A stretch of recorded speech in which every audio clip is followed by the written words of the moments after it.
chamar ao palco Samira Crespo para dar início ao encontro. Vamos recebê-la calorosamente. Por favor. Muito obrigada.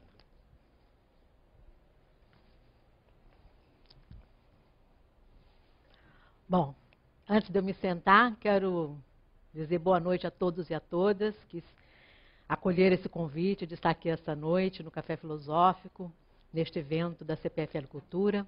Quero agradecer aos anfitriões por mais esse convite, não só para estar aqui num evento do qual já participei outras vezes, mas para pensar junto com a equipe do CPFL um módulo que pudesse ser instigante e, ao mesmo tempo, informativo, porque a ideia sempre da CPFL Cultura é trazer juntos o estímulo, mas também uma informação, né? Bom, agora eu posso me sentar. Gosto de falar de pé, porque eu acho que a gente tem mais energia.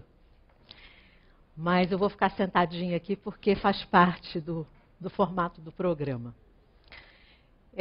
Eu queria, antes de começar a falar sobre o tema que eu propus, sustentabilidade aqui agora, falar sobre o módulo de um modo geral, até porque eu acho que como as palestras das 4 quintas-feiras, elas têm um nexo, elas se complementam, eu queria falar para vocês qual foi a ideia geral desse módulo e um pouco das palestras que foram programadas dentro do módulo. A ideia principal é simplificar o conceito de sustentabilidade e fazer a proposta de que é possível fazê-lo. Porque o que a gente ouve dos especialistas, de um modo geral, é que sustentabilidade é um conceito muito complexo.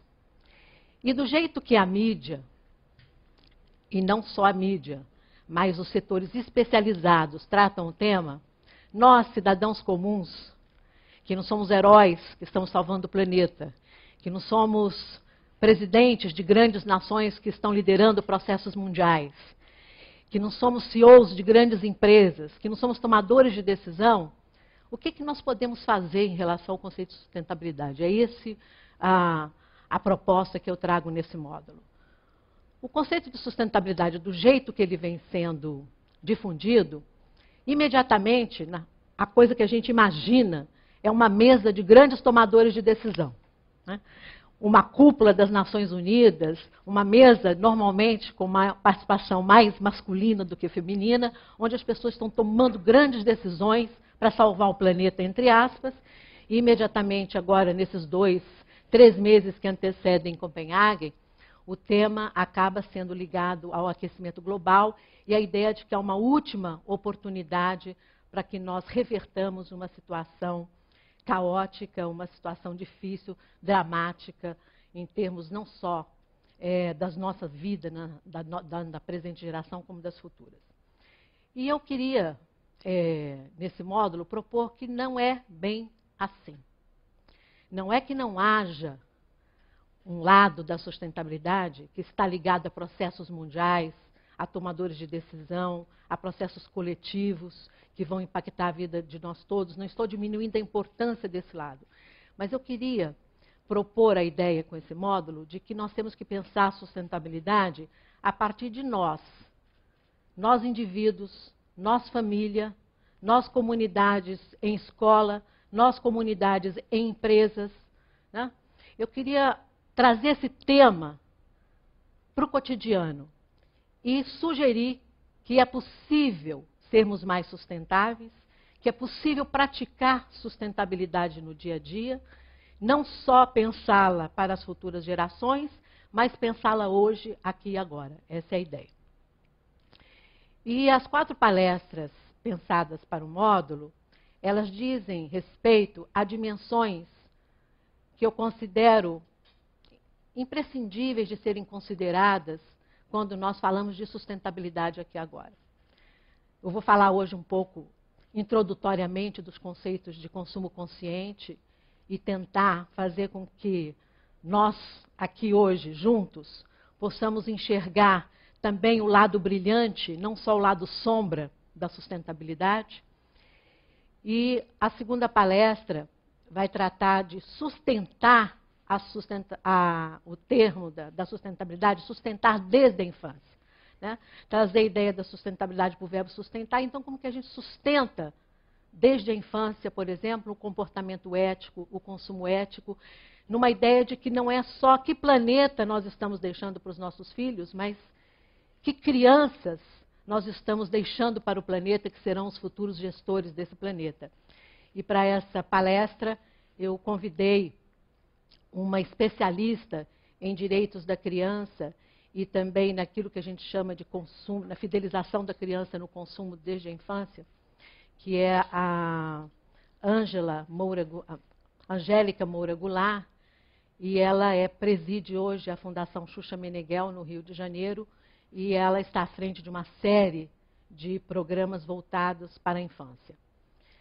A segunda palestra, a terceira, aliás, contando que hoje é a primeira, ela fala do como dizer não ao consumo predatório, numa ideia de que é possível nós, mortais, sem muita dificuldade, identificarmos quais os bens e serviços que causam dano ao meio ambiente, que causam dano à saúde, por exemplo, que causam dano não só ao meio ambiente e à saúde, mas às relações sociais, porque nós temos que pensar também que não se trata só de problemas ambientais, também temos os problemas sociais.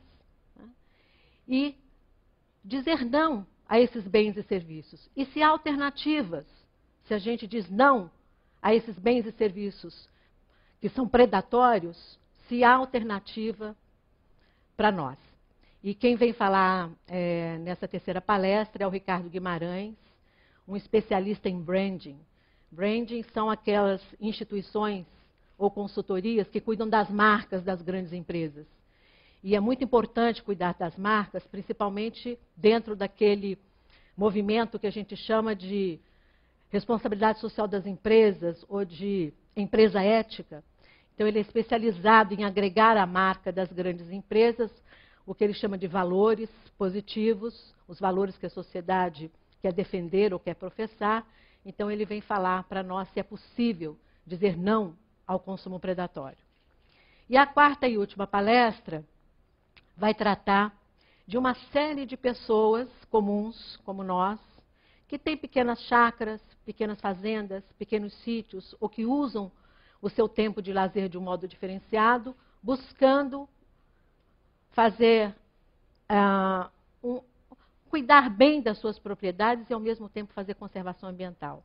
Então, eu vou chamar aqui uma pessoa muito interessante, que tem uma grande luz, vocês vão gostar muito dela, que chama-se Daisy, e ela esteve à frente de um movimento pioneiro de criação de reservas do patrimônio natural permanente, reservas privadas. É um movimento chamado de RPPNs, é o nome técnico, mas quer dizer isso.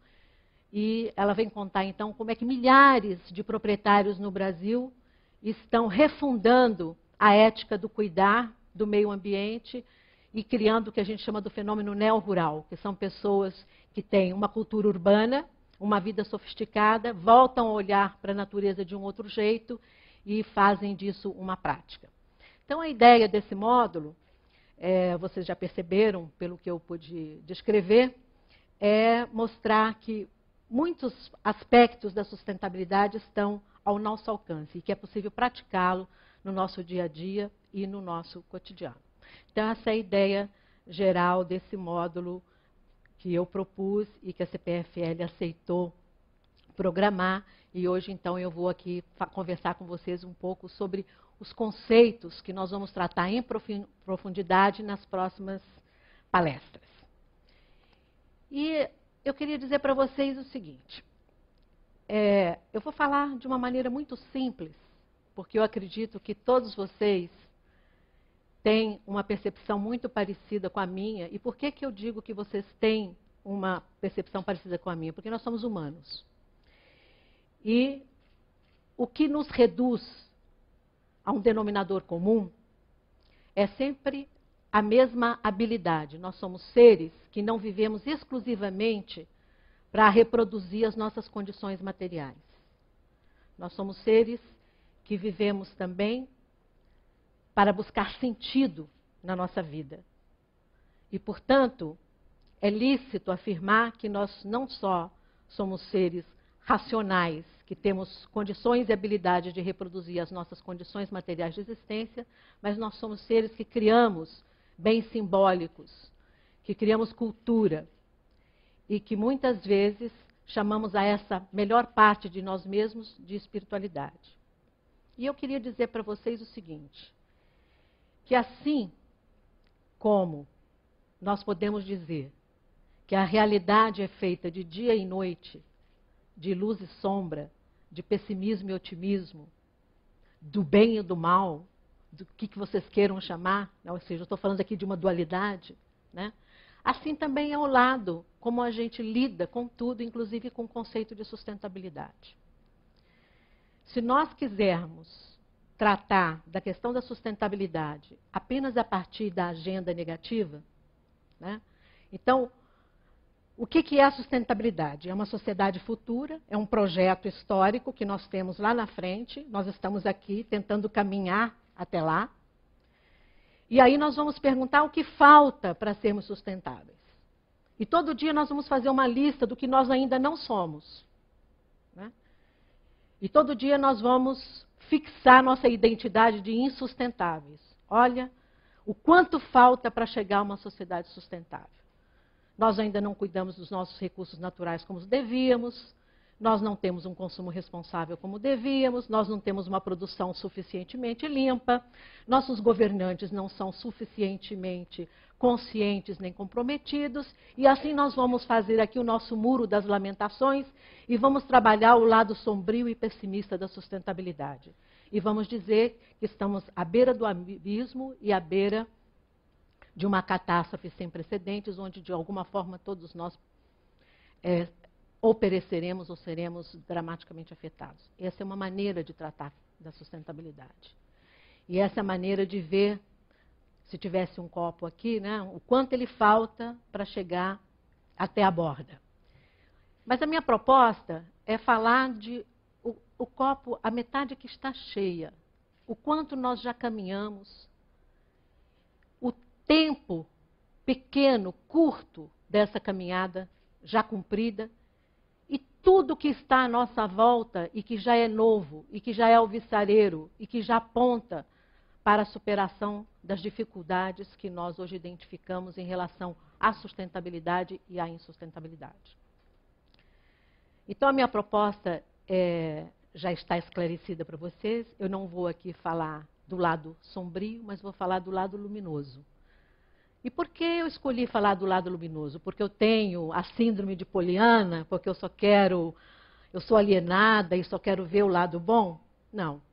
É porque, meus amigos, eu não acho que a energia do medo, que a energia do catastrofismo, que a energia do ecoterrorismo é uma energia mobilizadora. Ela é uma energia paralisante. Quando você coloca um problema numa magnitude tal de que você não pode resolvê-la, nem você nem sua comunidade, e que ela está na mão de outros e outros que você nem sabe quem, isso paralisa. Em segundo lugar, nós temos uma geração já aqui, batendo as nossas costas, nos nossos ombros, que é a geração dos adolescentes. Temos as crianças. Como que nós podemos ser pessimistas? Como nós podemos dizer que nós estragamos tudo, que está tudo estragado para essa juventude, para esses jovens, e não trazer uma palavra de esperança? Como não sermos generosos conosco mesmos? Será que tudo o que fizemos da nossa vida foram erros? Eu trago essa reflexão aqui, não para negar a importância de nos preocuparmos com eventos dramáticos, nem com a questão, por exemplo, agora que está colocada para dezembro, em nível mundial, que é o aquecimento global. Mas para dizer sobre os milhares de passos que nós já demos e as coisas que estão ao nosso alcance fazer e que farão diferença na questão da sustentabilidade. Primeira coisa, eu queria também falar rapidamente, eu sei que muitos de vocês aqui provavelmente conhecem, mas eu não sei quanto, porque também não conheço todos que estão aqui hoje presentes, sobre a origem do conceito de sustentabilidade. O conceito de sustentabilidade, ele surge nos anos 60, na disciplina da ecologia, e dentro de um pedaço dessa disciplina específica chamada ecologia de populações. E como é que o conceito foi sendo elaborado? Simplesmente pela observação de que havia a necessidade de um equilíbrio entre uma determinada população de animais e plantas e o seu meio biótico e abiótico, né? O meio vivo e o meio não vivo. Então, os ecólogos, eles observavam que os animais e plantas, por processos de cooperação e competição, eles formavam populações, contingentes de população, que eles chamam de sucessional dentro da biologia, que elas competem ou cooperam pelo acesso aos recursos, como água, oxigênio, CO2, enfim, minérios, nutrientes, não importa. E aí eles viam, então, que quando qualquer desequilíbrio acontecia naquele ambiente, imediatamente aquelas populações entravam também em desequilíbrio. E aí o que podia ocorrer é que muitas vezes essas populações entravam em decadência ou pereciam. Então, esse conceito de sustentabilidade, que eu estou aqui simplificando para vocês, ele começou a ser utilizado no manejo de parques nacionais, reservas biológicas, santuários ecológicos, nos anos 70. Então, a extrapolação daquele conhecimento ali foi primeiro aplicado na ecologia prática. Ele só começou a ser extrapolado para as sociedades humanas muito recentemente, praticamente no final dos anos 70. E por que eu estou fazendo ênfase nessa genealogia do conceito, nessa origem do conceito? Porque é muito importante a gente pensar que a aplicação do conceito de sustentabilidade às sociedades humanas é uma coisa muito recente. Tem basicamente 20 anos, se não menos, de base teórica, de fundamentação. Né? E por que é importante frisar isso? Porque nós estamos fazendo a história da sustentabilidade. Nós, vocês que estão sentados aqui à minha frente, eu, vocês, nós estamos construindo essa história. Essa história não foi legada para nós. Não existe sobre a face da Terra nenhuma sociedade sustentável na qual nós possamos nos mirar e, portanto, não existe um modelo para o qual já existe um passo a passo que a gente possa seguir confiante e atingir o ápice, o pináculo desse modelo. Não existe. Então, sustentabilidade aqui e agora é aquela sustentabilidade que nós fomos capazes de afirmar no nosso dia a dia, no nosso cotidiano, a partir de mudanças de hábitos e atitudes e a partir de coisas que já estão acontecendo. Claro que é importante ter uma visão, né? Claro que é importante projetar um futuro melhor. E assim sempre foi na história. Se vocês observarem, eu fiz história, tive a felicidade de fazer história, e realmente quem faz essa disciplina começa a ver as coisas numa perspectiva. Todas as civilizações, em algum determinado momento, tiveram seus momentos dramáticos de superação. Por exemplo, se nós imaginarmos, para não ir muito longe na história, se nós lembrarmos, por exemplo, o período do pós-guerra, da Segunda Guerra Mundial. O que nós tínhamos ali? Uma sociedade totalmente destruída em termos dos seus valores morais, porque o que ocorreu foi um grande fratricídio, né?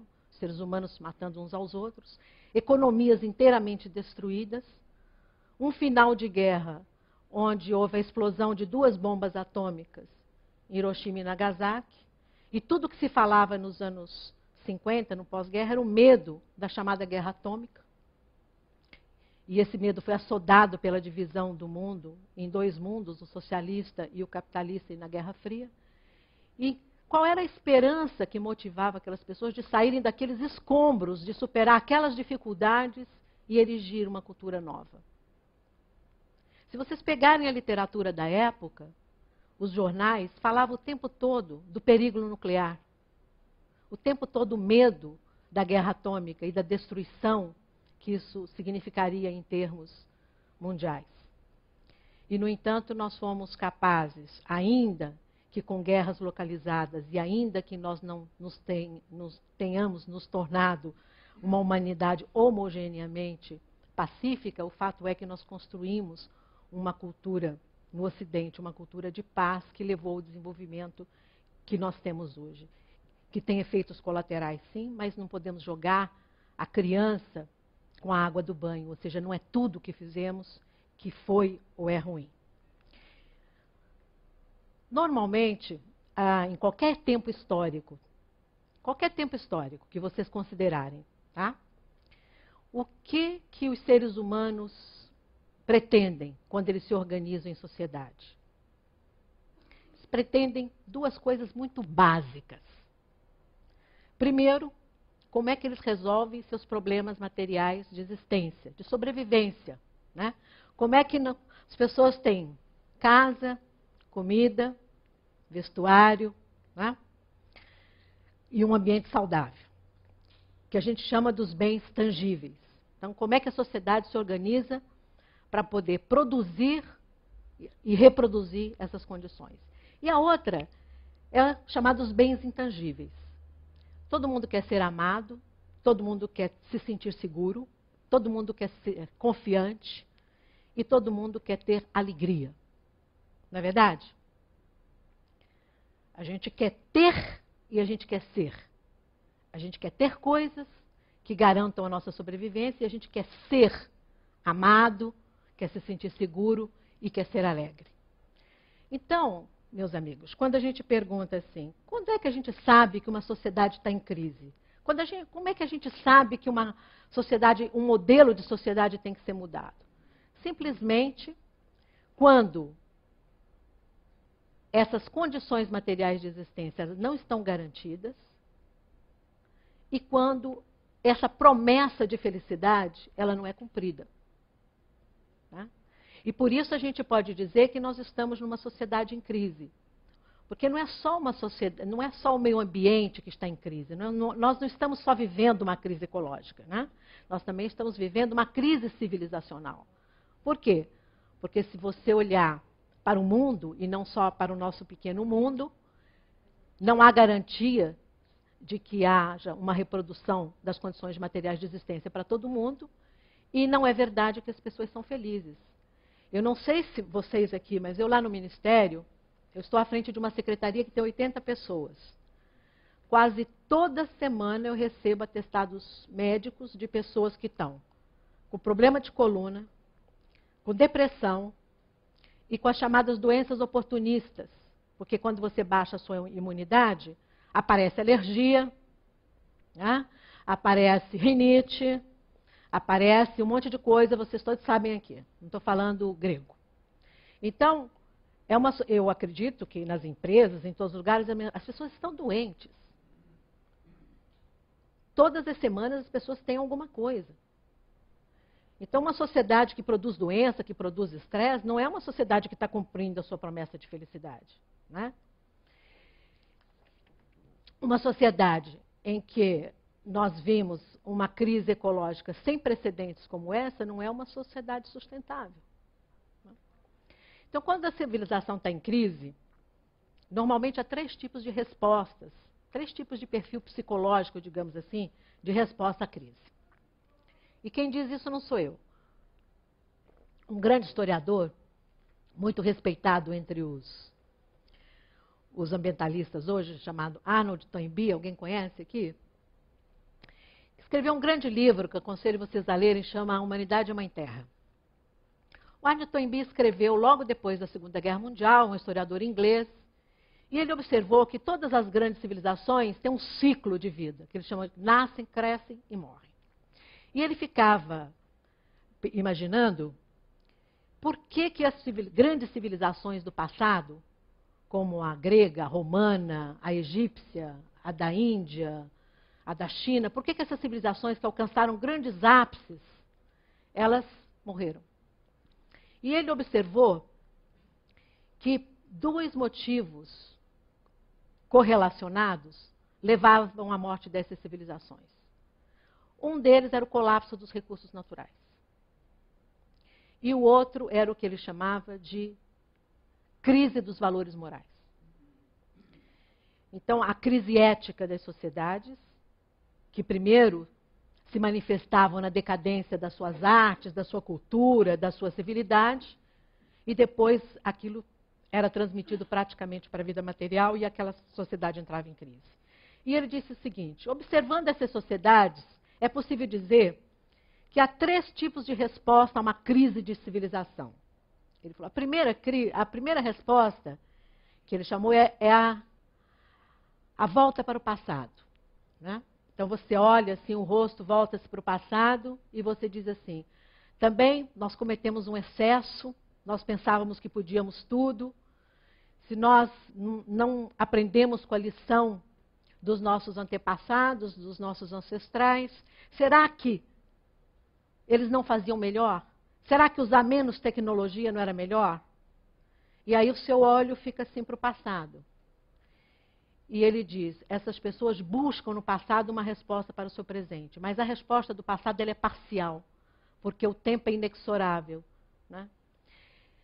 Um segundo grupo, ele diz, esses são os passadistas, os conservadores, eles não querem avançar mais. O segundo grupo seria o grupo dos escapistas. São aquelas pessoas que dizem assim, bom, eu não votei nesse presidente, eu não gosto dos americanos, eu não estou nem aí para o capitalismo.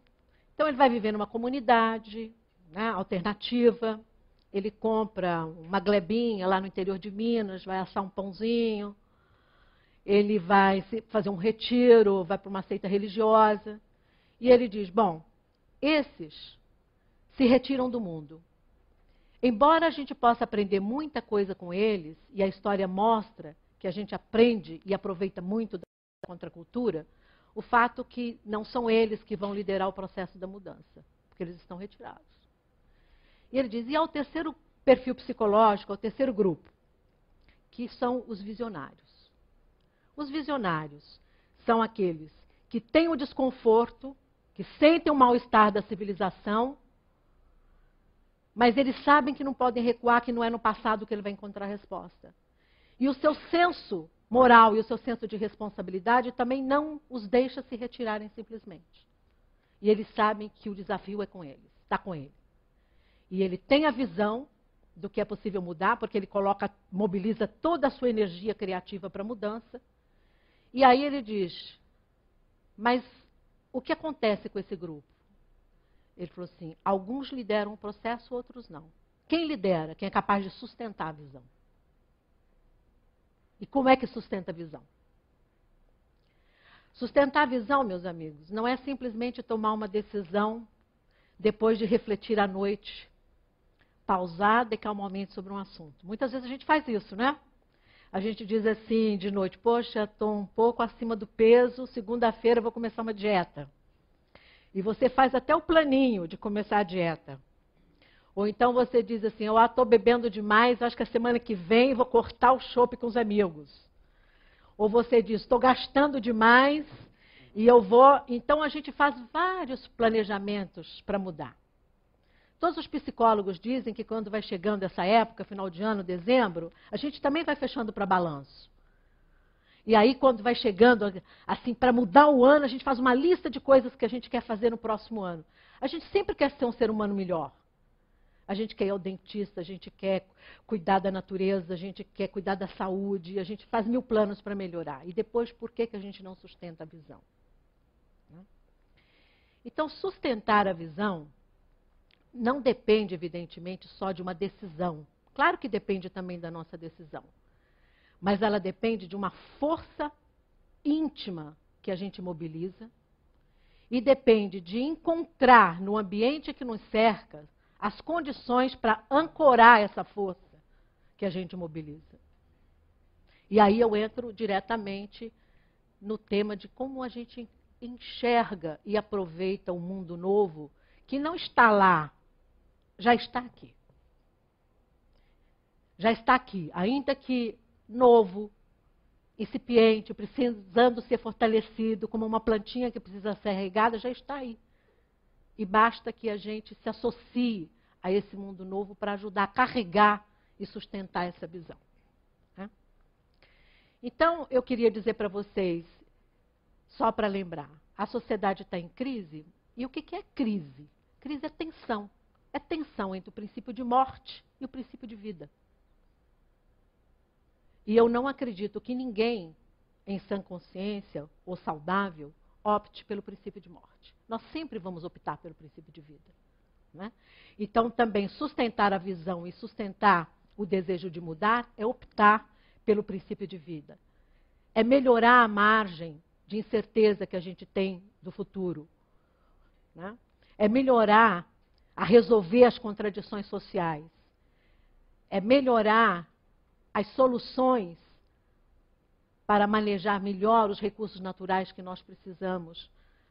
Não, porque eu não digo, nós não vamos salvar o planeta. Nós vamos salvar a nós mesmos como espécie. Eu também preciso que se diga isso. Não sei se os senhores sabem, mas há uma teoria hoje que é bastante densa do ponto de vista das suas fundamentação científica, que a Terra ela vai sobreviver muito bem sem nós. Não é? Se por um acaso nós levarmos a nossa civilização a um impasse tal que nós não consigamos reproduzir nossas condições materiais de existência, nem espirituais, não é? A Terra vai sobreviver. Ela já sobreviveu a muitos cataclismos. Então, o James Lovelock, que é um grande cientista, ele faz, inclusive, várias modelagens de como que a Terra vai readquirir seu equilíbrio, que ele chama de homeostático, se a população, por exemplo, desaparecer, a nossa população humana. Então, não se trata de salvar o planeta, se trata de salvar nossa pele, e uma pele que eu acho a qual nós não estamos somente apegados porque somos materialistas, mas porque nós já fizemos grandes realizações aqui nesse planeta. E podemos fazer maiores ainda. Né? Porque também não vamos passar para os nossos filhos, nossos amigos e nossos vizinhos a ideia de que nós somos simplesmente um bando de predadores. Porque não, nós somos capazes e somos capazes de criar coisas maravilhosas. Está aí a música, está aí o teatro, está aí a arte, está o cinema, está a cultura tecnológica, estão nossas cidades, que se a gente tiver um olhar generoso pode vê-las como bonitas e assim por diante. Então, voltando agora ao tema principal, o que está acontecendo na nossa sociedade, no mundo, que pode ser um indicador de que há coisas novas já, não para emergir, mas já estão aí, para que nós possamos nos conectar com ela. Eu queria falar para vocês de 3 dimensões apenas, e isso para só estimulá-los, não vou me alongar, porque eu espero que vocês me perguntem e aí eu posso descer aos detalhes. Nós temos hoje, uma sociedade que foi capaz de fazer uma verdadeira revolução, quase silenciosa, em 3 áreas. Na área da saúde, na área da consciência ambiental e na área do manejo dos recursos naturais.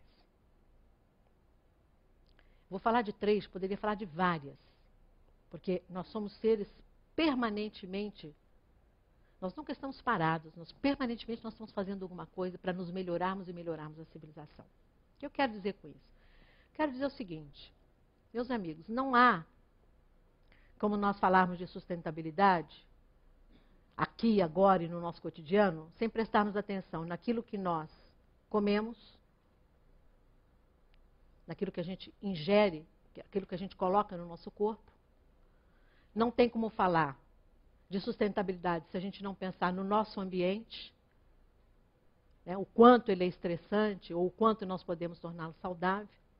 E não podemos falar em sustentabilidade se nós não pensarmos hoje, se nós não formos alfabetizados ecologicamente para pensar como é que a gente lida com a chamada escassez relativa de certos recursos naturais, ou como a gente lida com aqueles recursos que a gente já sabe que não são renováveis. Ou seja, que no tempo histórico do ser humano, os estoques não serão repostos, seja na crosta terrestre, seja em outros ambientes da Terra. E aí eu vou dizer para vocês o seguinte. Há muito tempo que nós não temos mais na área da saúde, nem na área dos alimentos, somente uma cultura alternativa. A explosão dos orgânicos no mundo não é uma coisa de hippie, ou de natureba, ou de vegetarianos. Não é. A produção orgânica no mundo hoje é a produção, entre a produção agrícola, é o setor que mais cresce. Além de ser o mais lucrativo, é 30% mais lucrativo do que qualquer outro setor de produção de alimentos. E em 5 anos, a produção de orgânicos no Brasil quintuplicou. Então, a tendência da alimentação orgânica não é uma tendência para a natureba, não é uma tendência para quem só tem muito dinheiro para pagar um produto diferencial. Hoje já é um tipo de alimentação que está disponível para grande parte das pessoas e poderá estar mais ainda se as pessoas tiverem hábitos, por exemplo, que já são disseminados em grande parte do mundo. Como, por exemplo, as chamadas hortas comunitárias, hortas escolares, telhados verdes, hortas domésticas. Isso não é uma coisinha que eu estou falando para vocês de uma ou outra pessoa fazendo, não. Eu acabei de ver um estudo nos Estados Unidos fazendo um ranking, não um ranking das cidades hoje que trabalham, por exemplo, a chamada alimentação saudável, a partir do incentivo aos mercados locais, a produção dos mercados locais. E não é um estudo de pequenas cidadezinhas, porque é muito fácil, quando a gente fala de condados com 30, 25 mil pessoas, 40 mil pessoas, não. É um ranking das 40 maiores cidades dos Estados Unidos. Onde está lá Nova York, onde está Chicago, onde está Seattle, são grandes cidades americanas. Mostrando o crescimento das prefeituras, dos distritos, dos bairros que fazem o chamado incentivo à alimentação saudável, promovendo todos os finais de semana as chamadas feiras, os local markets, que eles chamam em inglês, que são, na verdade, aquelas feiras de alimentos orgânicos, sem agrotóxicos, que são feitos nos chamados cinturões verdes ou próximos às cidades. Então, é uma política pública. Não se trata de uma coisinha, de uma iniciativa de uma associaçãozinha, de uma ONG bem-intencionada, de um grupo bem-intencionado, mas é uma política pública. Então, uma política pública de como a população tem acesso à alimentação saudável, isso quer dizer sem agrotóxico, mas também mais do que sem agrotóxico. Quero dizer para vocês, provavelmente, algum de vocês aqui lê em inglês, mas provavelmente tem em português de Portugal. No Brasil eu sei que não tem, um livro que eu acho que é um divisor de águas para quem deseja fazer alimentação saudável, que se chama In Defense of Food.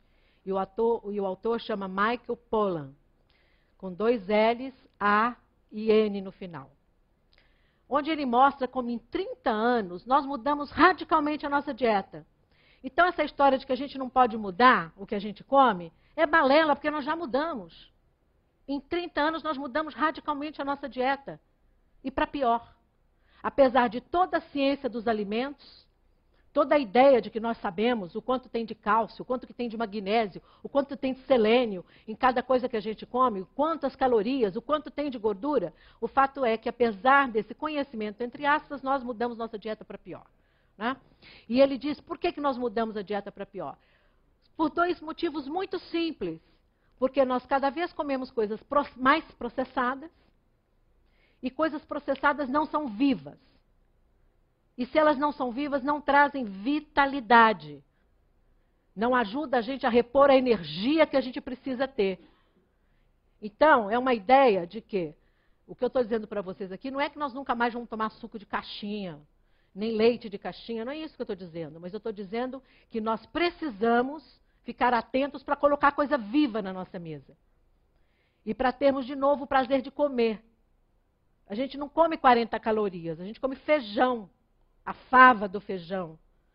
A comida tem uma beleza, ela tem uma estética, tem sociabilidade para comer. Né? Grandes coisas, grandes conspirações do bem se fazem em torno de uma mesa de comida, é ou não é? Grande arte se faz nas cozinhas.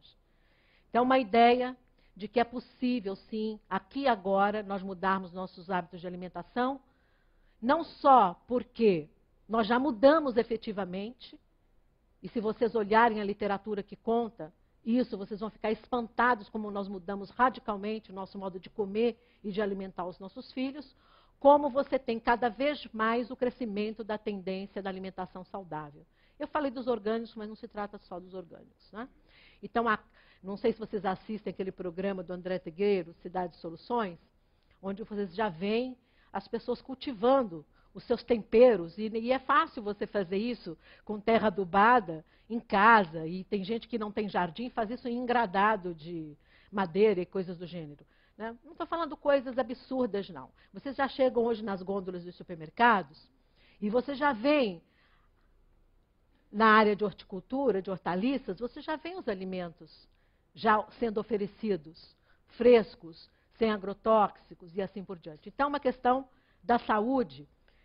Por quê? Porque o agrotóxico e os alimentos excessivamente processados, não só eles causam as doenças que vocês já conhecem, eu não estou aqui para falar das doenças, mas eles diminuem a nossa vitalidade. Eles diminuem também o nosso prazer e a nossa conexão com as coisas nas suas origens. Né? Então, essa revolução na área da alimentação saudável, ela é uma revolução que está ao nosso alcance. Ela não está no futuro. Ela não está num lugar onde a gente não possa alcançar. A segunda revolução é na área da saúde. Vocês sabem perfeitamente que nós tivemos durante...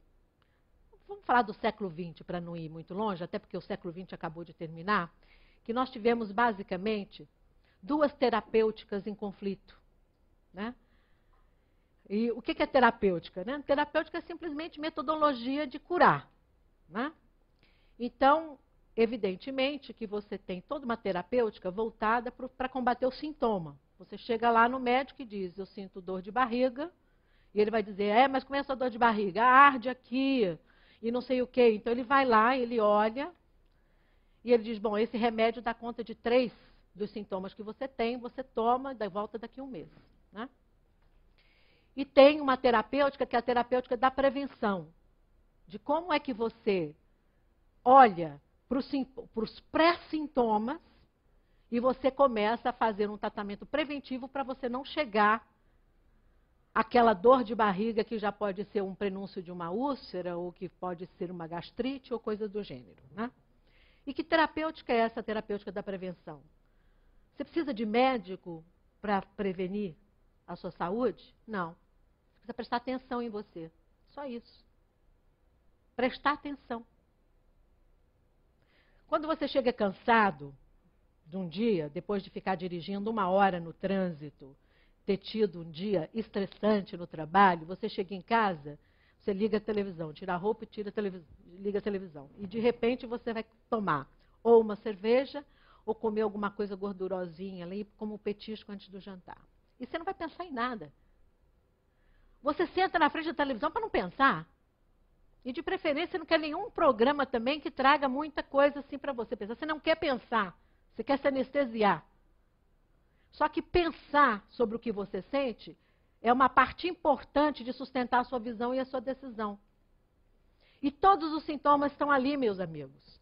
Se você não está dormindo bem, né? Você acorda de noite, várias vezes, você tem sono intermitente.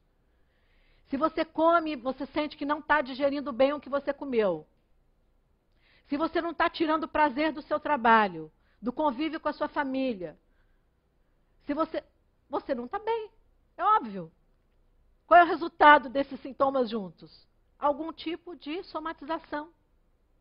E a terapêutica de cuidar do sintoma. Então, a primeira coisa, prestar atenção. Prestar atenção na gente. O que eu estou sentindo? E o que eu estou sentindo tem a ver com o tipo de prazer que a gente pode tirar da vida, com o tipo de estresse que a gente pode evitar. Né? Então, a coisa da saúde é, primeiro, prestar atenção. Depois, que tipo de terapias, que tipo de terapêuticas, que tipos de remédios estão disponíveis? Será que é só na na estante da farmácia, na estante do supermercado? Será que a natureza inteira não é uma farmacopeia? E quando eu falo a natureza inteira, eu não estou falando de fitoterápicos, não estou falando das plantinhas, das plantas medicinais, também são. Estou falando, será que um ar limpo não é terapêutico?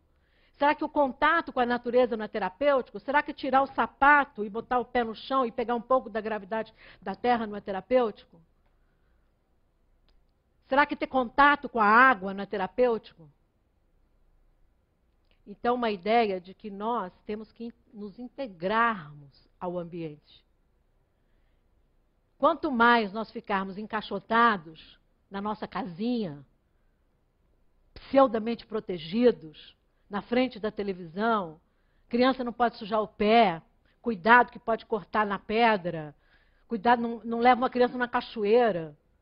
Outro dia eu vi uma criança de 12 anos perguntando para a mãe que bicho era o pernil. Quer dizer, então, tem uma história aí da saúde que está disponível. Hoje as empresas já têm academias de fitness, grandes empresas têm. Por quê?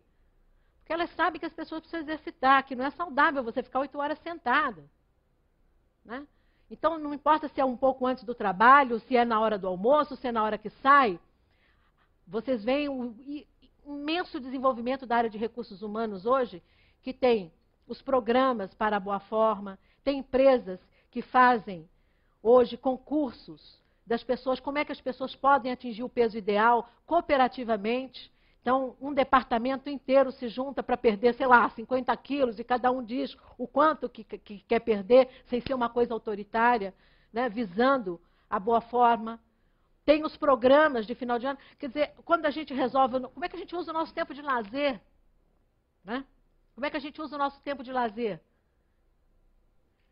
A gente vai para um hotel fazenda, a gente leva a criança na natureza, ou a gente faz que tipo de coisa? Outro dia eu fiquei abismada, eu estava vendo uma revista chamada EcoSport. E o nome me chamou a atenção, EcoSport. Eu falei, bom, tudo que tem eco na frente vai ver que tem alguma coisa a ver com ecologia. Mas não, era uma coisa louca. Que era uma coisa assim, você passa uma semana daquelas, depois você dirige 4 horas pegando aquele congestionamento de São Paulo e vai descer de rapel, pular não sei quantos, 50 metros de altura, andar de canoagem, botar toda a adrenalina para funcionar, e se você não tiver um infarto, você chega na segunda-feira exausto. Né? Por quê? Você já estava num pique e você vai para aquele esporte para aumentar o seu pique. Né? Então, uma ideia de que aquilo que nos emociona, aquilo que nos estimula, é aquilo que puxa toda a serotonina, endorfina, adrenalina, tudo que tiver no seu corpo. Mas como é que você repõe essa energia? Então, uma ideia também de como que a gente repensa o lazer. E há milhares de opções hoje. Milhares de opções. Academias hoje, vocês sabem disso, eu não estou falando de coisas que nós vamos inventar. Né? Estou falando, as academias de ginástica estão aí às centenas e dezenas. Existem inúmeras metodologias, então é democrático, ninguém está dizendo que todo mundo tem que praticar yoga 8 horas por dia. Né? Não, só dentro dessa coisa chamada yoga, eu já vi que tem Zen Yoga, Hatha Yoga, não sei o que, Buda Yoga. Só dentro disso tem 50 modalidades. Assim como tem modalidades de 500 coisas, o que você preferir. Então se trata de um mundo democrático e cheio de opções, não estou dizendo que todo mundo tem que fazer a mesma coisa. Então, meus amigos, estou dizendo que sustentabilidade aqui e agora é dizer não àquilo que nos faz mal. É procurar alternativa para aquilo que nos faz bem. E para aquilo que nos faz bem a nossa saúde, aquilo que faz bem a nossa autoestima, porque também tem a questão da autoestima. E aí eu vou falar da última revolução, porque ela já falou ali 5 minutos, que eu acho que é a maneira como nós descobrimos que nós funcionamos, não só em sociedade, no sentido de nos organizarmos para fazer uma coisa funcionar, mas como nós funcionamos em redes solidárias, em redes de cooperação, não só de competição. E os anos 90, e esses anos agora da década que iniciou em 2000, eles são prolíficos e inspiradores em iniciativas de pessoas, instituições e grupos em estabelecer laços de solidariedade com populações humanas, ou populações de plantas, ou populações de animais. Então, vocês sabem muito bem que esse fenômeno chamado não governamental, organizações não governamentais, não existia antes dos anos 70. Nos anos 70, para você ser cidadão, ou você estava na igreja, ou você estava no partido, e fora disso, você estaria no sindicato. Com muito boa vontade, se reconhecia, se você fosse ali um militante de um clube recreativo, alguém que tivesse alguma dedicação aos deficientes, grupos espíritas, isso era muito pouco, isso era considerado uma coisa menor.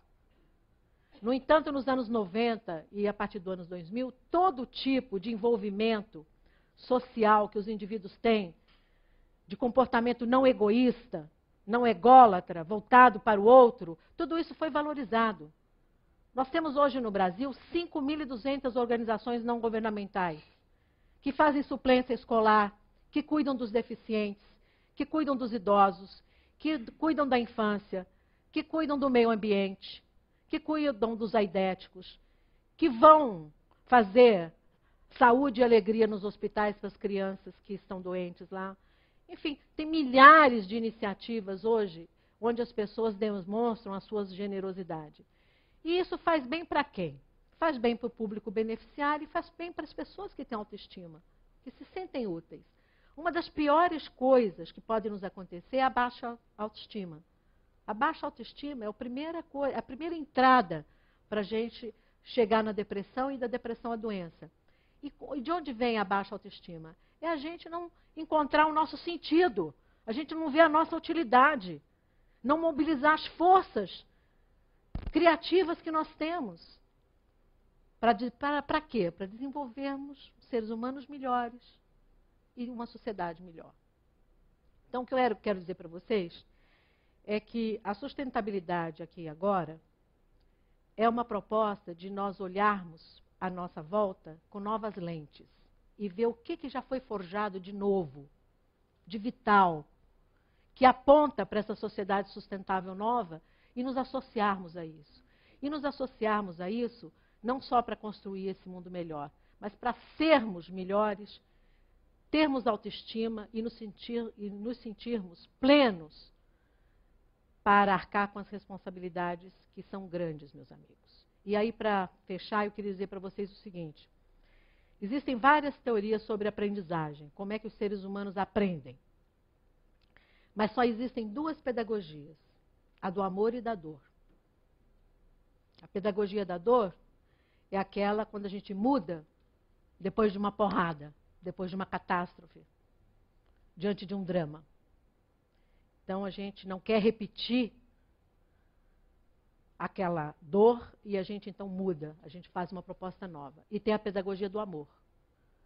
Aquela pedagogia que vem de uma coisa generosa com a qual todos nós nascemos. E quando eu digo que todos nós nascemos, eu quero dizer para vocês o seguinte, todo dia nós podemos pegar os jornais e ler uma página inteira sobre comportamentos desviantes, sobre crime, sobre corrupção, sobre guerra. Mas, meus amigos, eu garanto a vocês que não chega a 10, 15% da população. Você vai a um morro carioca e vai contar o número de traficantes, os bandos não chegam a 40. Mas ali tem 2.000, 4.000 pessoas que não são bandidos, que não são delinquentes. Então, os desviantes sociais, eles são poucos. Nós, os responsáveis, os generosos, os capazes de mudar o mundo, somos muitos. Está nas nossas mãos. Obrigada.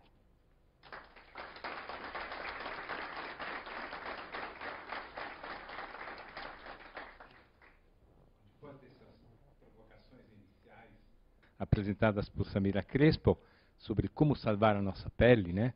Diz ela sobre saúde, alimentação, ambiente e também nos recursos naturais. Abrimos para o debate com a plateia. Então, levantem a mão, serão atendidos na ordem e procurem serem breves para que todo mundo possa participar.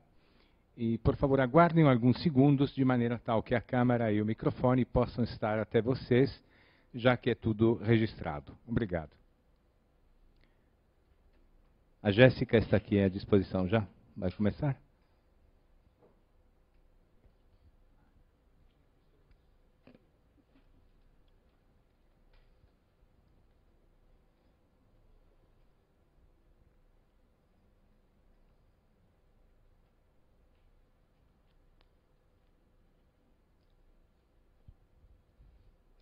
Samira, eu gostaria de saber o que a sua secretaria, como ela está sendo articulada com a 4ª Conferência Nacional de Ciência e Tecnologia, que tem como tema central políticas públicas para o desenvolvimento sustentável, para que esse mundo que você está pregando hoje seja um pouco mais factível. Você me fez uma ótima pergunta.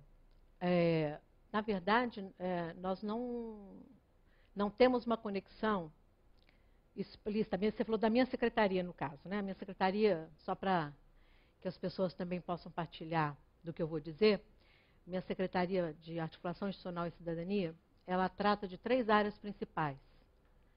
Programas de Agenda 21, que é ajudar os governos locais e instituições a fazerem planos de sustentabilidade, né? Planos de ação de sustentabilidade. Educação ambiental, e educação ambiental não é a educação ambiental escolar, porque o mandato da educação ambiental escolar é do MEC. Nós fazemos educação ambiental com públicos específicos. Nós temos um programa voltado para a educação ambiental no contexto do licenciamento, então, onde tem grandes empreendimentos, como é que as populações do entorno têm educação ambiental para lidar com aquelas mudanças que vão ocorrer com o empreendimento. Educação ambiental voltado para a agricultura familiar, então todo voltado para a chamada agroecologia. E educação ambiental para os órgãos gestores do próprio Ministério do Meio Ambiente. Então, por exemplo, é ligado ao Ministério do Meio Ambiente o Instituto Chico Mendes, que é o instituto que cuida das unidades de conservação. Então, a gente leva um programa de educação ambiental para as populações que vivem ou no entorno ou dentro das unidades de conservação, para que elas possam fazer o que a gente chama de uso sustentável dos recursos naturais. Grosso modo, é isso que a minha secretaria faz, e faz também um programa chamado de produção, mudança de produção, padrões de produção e consumo.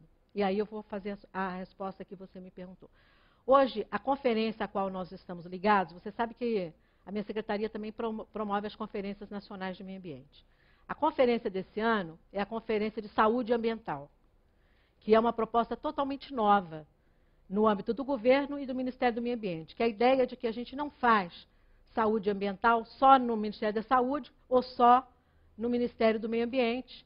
No caso, juntamos 3 ministérios, que é o Ministério da Saúde, o Ministério das Cidades e o Ministério do Meio Ambiente, e estamos realizando a primeira Conferência de Saúde Ambiental. A ideia de que você integra a política e você envolve mais de um ente governamental para depois levar adiante as recomendações da conferência. No caso da ciência e tecnologia, onde nós trabalhamos em 2 pontas com o Ministério. Uma é no aquecimento global, porque o ponto focal da Convenção do Clima é no Ministério da Ciência e Tecnologia. Então, nós temos, no Plano Nacional de Mudança Climática, nós tivemos um trabalho muito forte entre esses 2 ministérios, e também no chamado Portal da Inovação. O Ministério da Ciência e Tecnologia criou um portal maravilhoso que tem a ver com essa palestra, que chama o Portal da Inovação, que é justamente uma ideia, a ideia do portal é dar acesso a empresários, universidades, pesquisadores, cidadãos que estão procurando bens e serviços e tecnologias limpas, que eles possam ter acesso ao que há de melhor e de mais novo no Brasil, né? Porque tem muita chamadas tecnologias limpas, a maior parte delas eram importadas até 10 anos atrás, mas hoje no Brasil já existe um notável desenvolvimento tecnológico nessa área, e aí o Portal da Inovação é uma coisa que nós fazemos juntos com o Ministério de Ciência e Tecnologia. Mas nós não temos, a minha secretaria pelo menos, não tem um trabalho direto com a Conferência de Ciência e Tecnologia.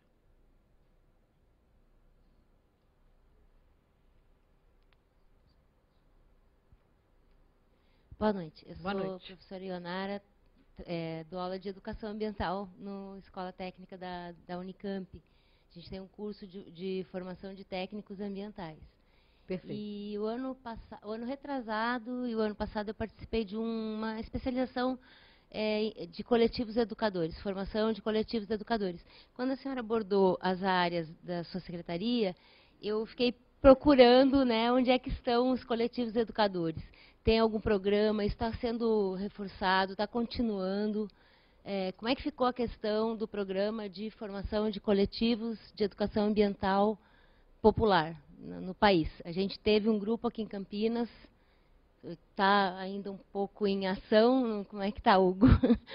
Está, assim, mal das pernas, porque o apoio ele foi no início bastante forte e a gente se sentiu um pouco abandonado no final, como educador popular, educador ambiental popular. Perfeito.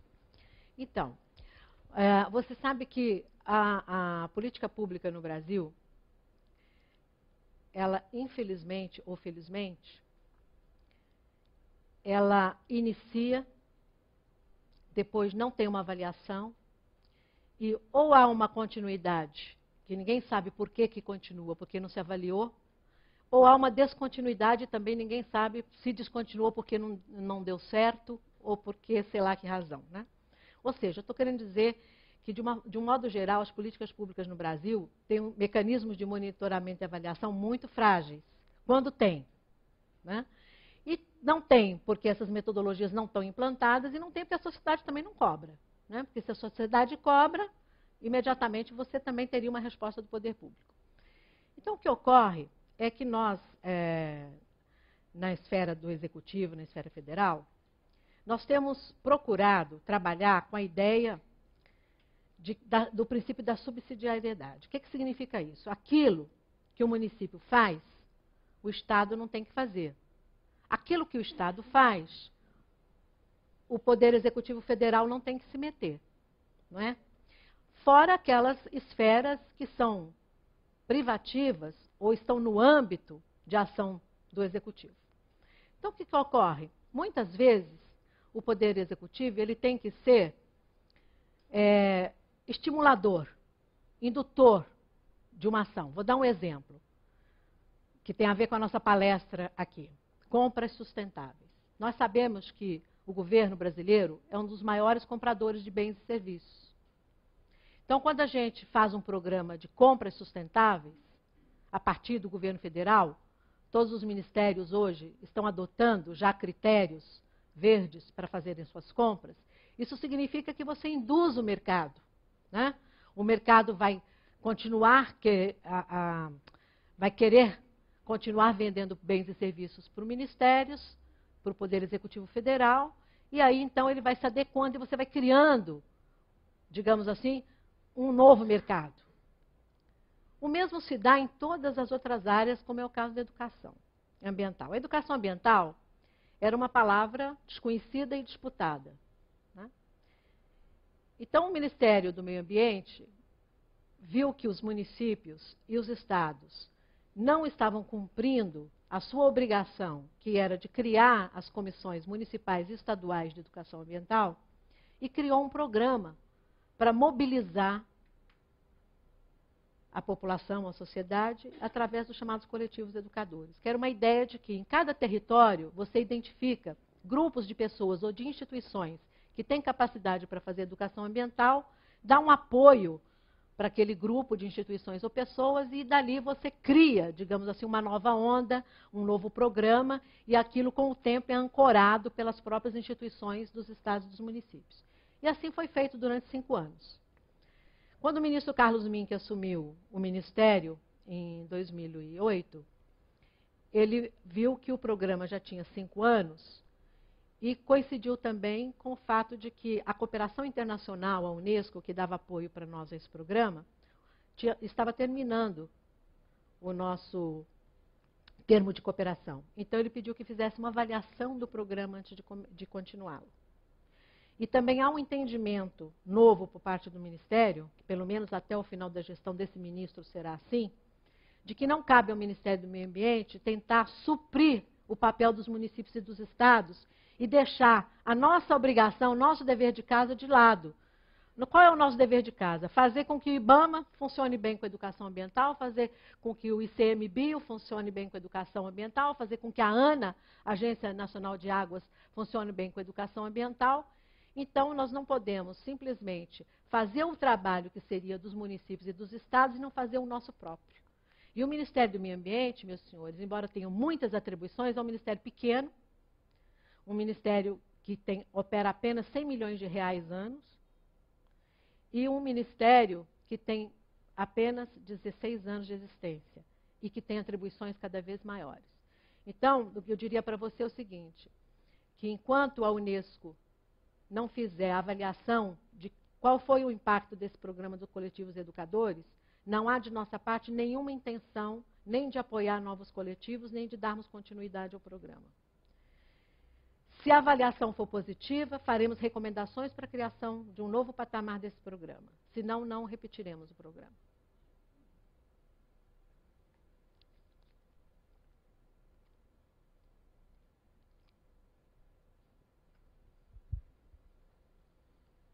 Boa noite, Samira. Boa noite. Eu sou o Marco, sou da equipe do site da CPFL Cultura. Todas as semanas nós transmitimos os eventos de Campinas e também de São Paulo, ao vivo pela internet, e também realizamos um chat onde os internautas que acompanham debatem e enviam perguntas também para os palestrantes. Que ótimo, que simpático. Bacana, né? Nós estamos aqui com o Regis, que é o integrante do Bailux, uma organização de Arraial da Ajuda na Bahia, que participa do movimento Meta Reciclagem. Você conhece? Ah, eu já ouvi falar. Meta Reciclagem é uma... É um dos meus temas prediletos, a reciclagem. Isso, é muito bacana. Uma organização que prega o uso crítico da tecnologia.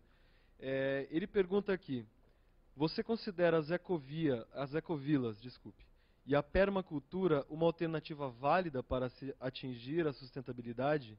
E qual a sua opinião sobre meditação? Ótima pergunta. Então, eu vou começar pela meditação. Então, veja você, eu tenho 57 anos de idade. E sempre na universidade, nos meus amigos, e depois que você entra na área também ambiental, que você começa a trabalhar com a área ambiental, eu conheço muita gente que pratica meditação. E eu devo confessar que eu sempre tive dificuldade de meditar. E eu pensei que era um déficit que eu tinha. Mas depois conversando, tem uma frase no budismo que eu acho maravilhosa, que diz assim que quando o discípulo está pronto, o mestre aparece. E uma vez conversando numa viagem que eu fiz ao Butão, depois me perguntem sobre o Butão, que é um lugar que tem um Ministério da Felicidade, foi por isso que eu fui visitar. Tem um Ministério da Felicidade e tem os indicadores de bem-estar. Indo ao Butão, fui conversar com um mestre de meditação e disse para ele da minha dificuldade de meditar. E ele falou, mas o que você faz para relaxar? Aí eu falei, olha, eu ouço música, eu leio poesia. Aí falei umas outras coisas particulares que realmente eu faço para relaxar e consigo. E aí ele disse, mas então essa é uma forma de meditação. Se a pessoa para se conectar com a sua essência, com a beleza, com a gratuidade das coisas, ela está meditando. Então, como essas palavras vieram desse mestre, muito conceituado, eu acreditei e hoje eu estou feliz, eu acho que eu tenho um modo particular de meditar. Mas eu tenho uma certa inveja boa, viu? Porque eu não tenho olho grande, não, de quem medita mesmo. E sobre as ecovilas e a permacultura. Então, esse assunto sobre esse extraordinário mundo novo, que eu comecei apenas a puxar fios aqui com vocês, ele é enorme. Eu diria para vocês que não só enorme, como inspirador. Então, hoje, aquilo que a gente chama de construção sustentável, e que já, digamos assim, são critérios já trazidos para a construção em escala de prédios, de conjuntos habitacionais e até de habitação popular, como é o caso da Minha Casa, Minha Vida, né, que é um programa do PAC que dá a opção do morador de ter a eletricidade convencional ou a energia solar. Isso tudo surgiu nas chamadas ecovilas. e sempre em algum lugar tem um laboratório de experimentação, as chamadas eco-houses ou ecovilas. O que são ecovilas ou eco-houses? Justamente, e tem esses nomes, né, estrangeiros, porque não começaram, evidentemente, no Brasil. Mas o fato é que é a tentativa das pessoas fazerem 3 coisas muito convidativas. Uma, usarem materiais reciclados e recicláveis nos seus projetos de construção. Usar materiais locais e apropriados. Ou seja, você não precisa trazer de Santa Catarina madeira de araucária para fazer alguma coisa em São Paulo ou para fazer, né? Usar aquelas madeiras, aquelas coisas que são locais. E apropriadas por quê? Porque os materiais, eles diferem se o lugar é frio, se o lugar é quente, né? E assim por diante. E a terceira coisa é aproveitar o máximo possível de energia, então fazer conservação de energia e o máximo possível de água. Então é isso que são as chamadas construções sustentáveis. E eu vou dizer para vocês que o nosso Ministério do Meio Ambiente, sob a batuta lá do ministro Carlos Mink, fez uma reforma e hoje nós temos coleta de água de chuva, nós temos 2 saídas de água, uma para as descargas e outras para as torneiras. Nós, só mudando as calhas refletoras, nós economizamos 50% da energia que era usada no Ministério. Só usando uma película nas janelas e diminuindo a incidência do sol, nós diminuímos 30% do uso do ar-condicionado. E agora começamos um projeto de diminuição de corpos descartáveis com todos os funcionários e já fazíamos a coleta seletiva solidária, que é mandatória para todos os ministérios. O presidente Lula assinou um decreto em 2006, 4.952, e esse decreto exige que todos os ministérios façam coleta seletiva e que essa coleta seja associada a uma empresa de catadores, a uma cooperativa. E cada ministério tem a ligação com uma cooperativa. E é muito importante ter essa ligação, não só porque a gente faz economia solidária, mas porque a cooperativa também dá um feedback para nós, dá um retorno sobre a qualidade do nosso lixo. E a gente sempre vem aperfeiçoando a nossa coleta seletiva, a coleta do lixo seco, através do retorno que as cooperativas de catadores nos dão. Então, nós já fazemos isso lá no Ministério do Meio Ambiente, e agora nós criamos o CID Ambiental, que é um centro de documentação na 505 Norte, que é um outro prédio do Ministério do Meio Ambiente. É um centro que faz 60 mil atendimentos presenciais anos e 120 mil online, e também é o ponto de apoio das salas verdes. É lá que a gente manda os kits de educação ambiental para 750 salas verdes que existem no país. Nós fizemos todo ele em ambiente reciclado. Foi inaugurado agora, no mês de outubro, que fez 20 anos do CID, o aniversário do CID, todo ele com reciclados. E foi maravilhoso, assim, com projetos de iluminação que não dói os olhos, que está de acordo com o tempo, alta tecnologia, porque não é que os recicláveis são coisas feias e velhas. Tem arte, tem cultura e tem tecnologia. E aí você falou das ecovilas e da permacultura, eu sou fã das ecovilas e da permacultura. Principalmente dos telhados verdes. Estou louca para botar um pouco de telhado verde lá em Brasília, que tem muito concreto lá.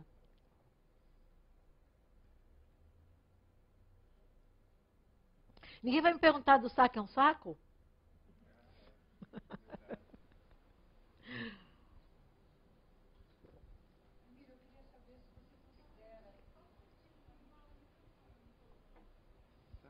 Alguém está... Boa noite, Samira. Sim. Meu nome é Paulo.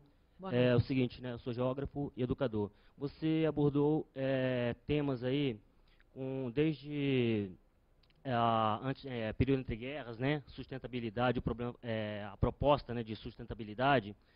E apesar de nós estarmos assim iniciando, né, essa consciência de sustentabilidade, como você colocou aí, né, uns 30 anos mais ou menos, eu vejo assim que é uma questão de sobrevivência também humana.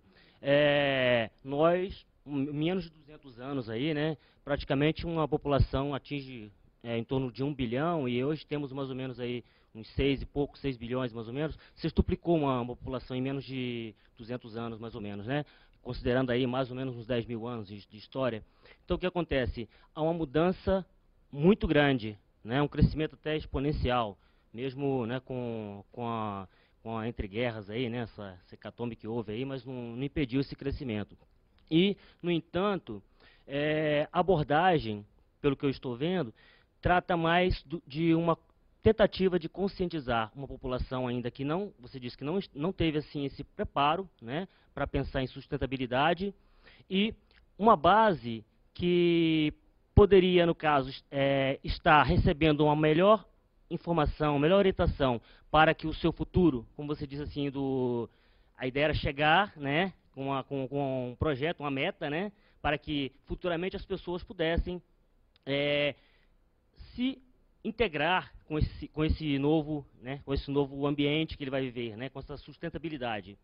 E as crianças, né, a parte assim que é mais aberta às informações, o assunto ele parece que não pensa em trabalhar bem mais com essa base, né, que está por vir, do que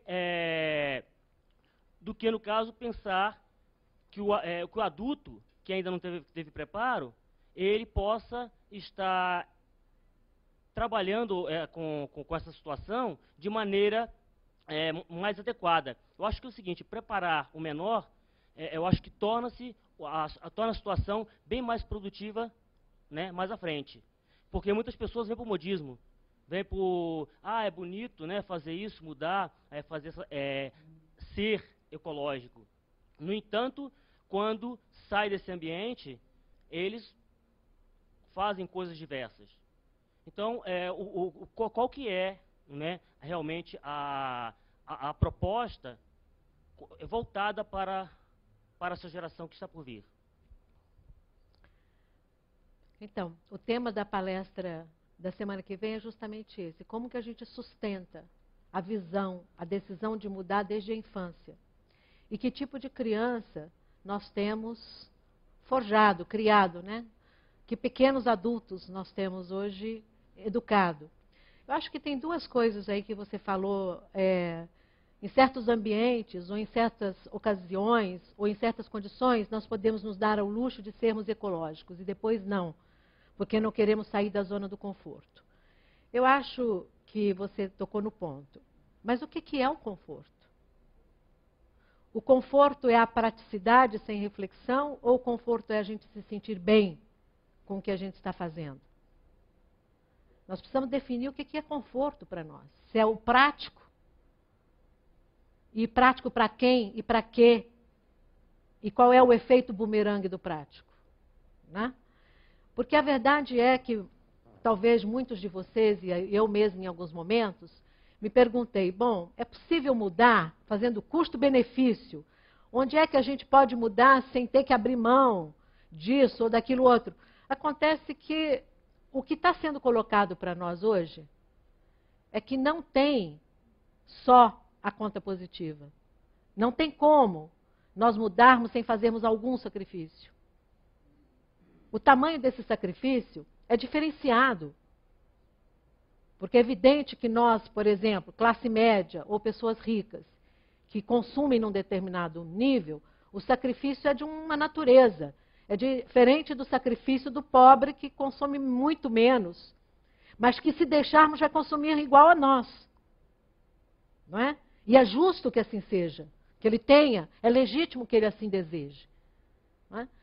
Então, eu vou te dar um exemplo, porque você falou da criança.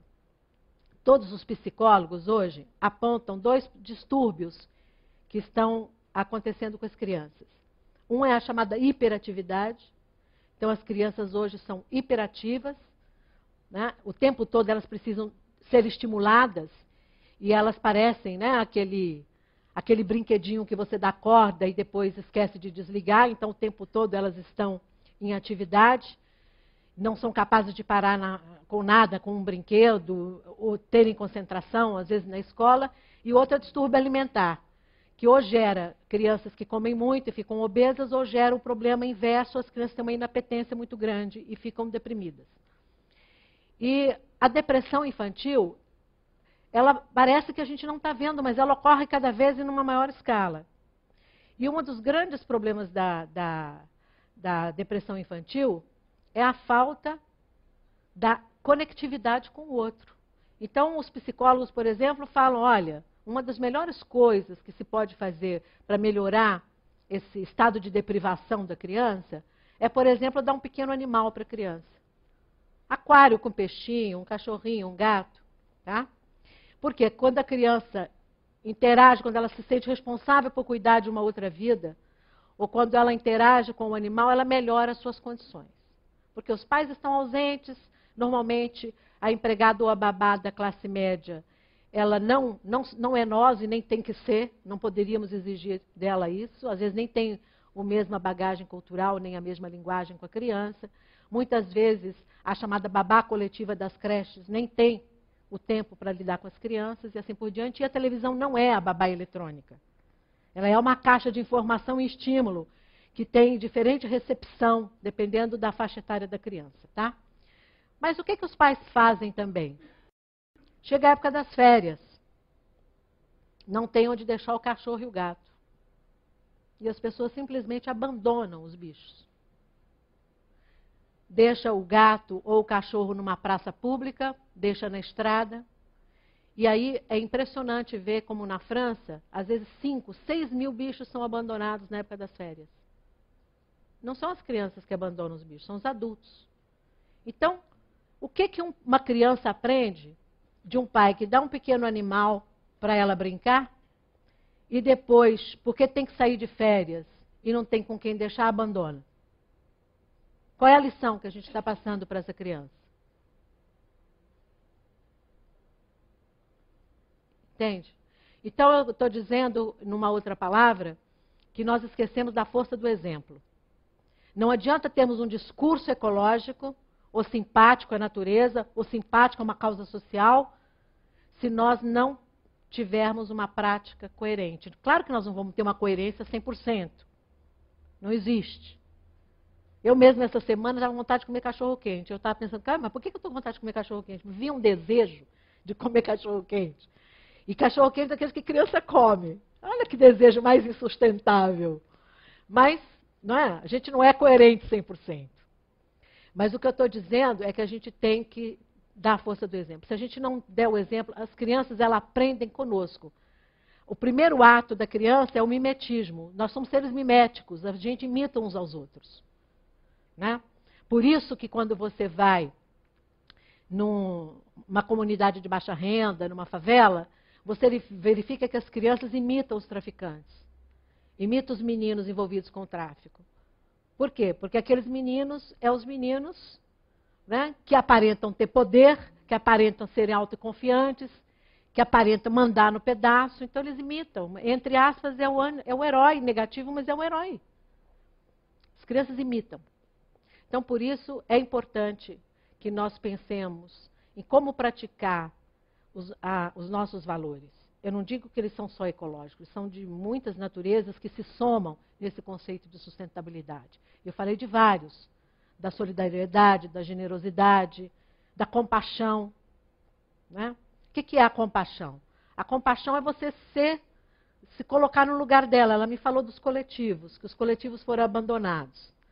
Meu primeiro pensamento, eu falei, puxa vida, que pena, né, que os coletivos estão com esse sentimento de abandono. Né? Sim, mas estou dizendo, que pena. Quer dizer, a primeira coisa é se colocar no lugar do outro. Né?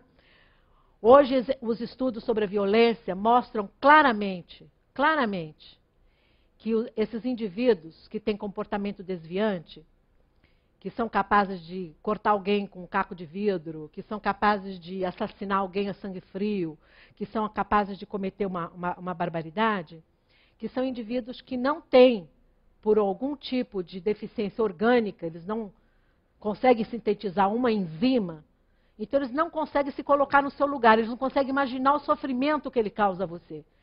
São os indiferentes.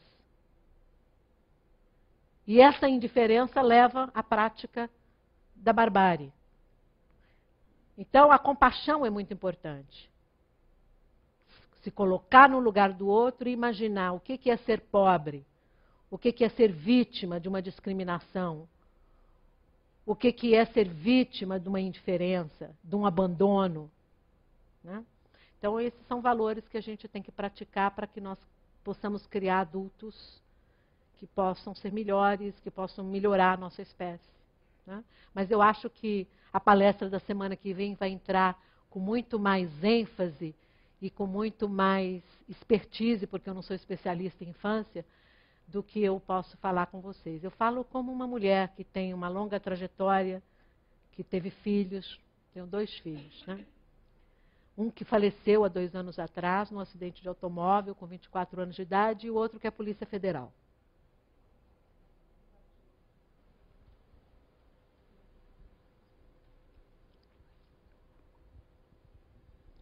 Boa noite, Samira. Boa noite. Boa noite a todos. Tudo bem? Meu nome é Nelson. Sim, Educação ambiental na escola básica e reeducação na comunidade. Reeducação ambiental na comunidade. A minha pergunta é a cidadania brasileira. Essa pergunta foi anunciada ao ministro diretamente durante uma conferência que ele participou na 61ª reunião da Sociedade Brasileira para o Progresso da Ciência, no mês de julho, em Manaus. E ela vem sendo repetida, porque é a todos os cidadãos. Nos diversos conselhos, nas comunidades e a esse fórum que aqui está presente agora. Eis a pergunta. Considerando a capacidade humana de articular as ideias e manipular os recursos, principalmente as normas, que é o que a gente vê na mídia todos os dias, e isso acontece de verdade, considerando essa capacidade,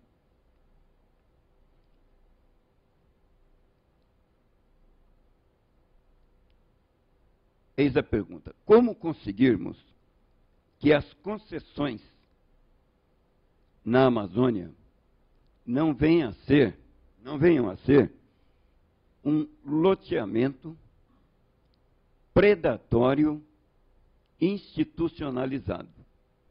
Lembrando que o ciclo da água não conhece a geografia, os limites geográficos.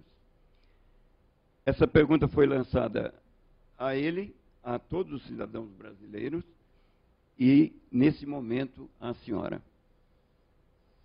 Obrigada. Eu acho que não há nenhuma, isso é fatal, né? Não há nenhuma reunião, conferência ou palestra, ninguém não fala da Amazônia, né? E com muita justiça, embora sejam muito poucas perguntas sobre a Caatinga, sobre o Pantanal, sobre a Mata Atlântica, né? E sobre os outros biomas, sobre o Cerrado, que hoje está em péssima situação. Mas eu acho que a Amazônia, ela está no imaginário mundial e também no nosso. Eu devo dizer a vocês que eu fiz muitas pesquisas na Amazônia, e Amazônia de percepção. O que são pesquisas de percepção?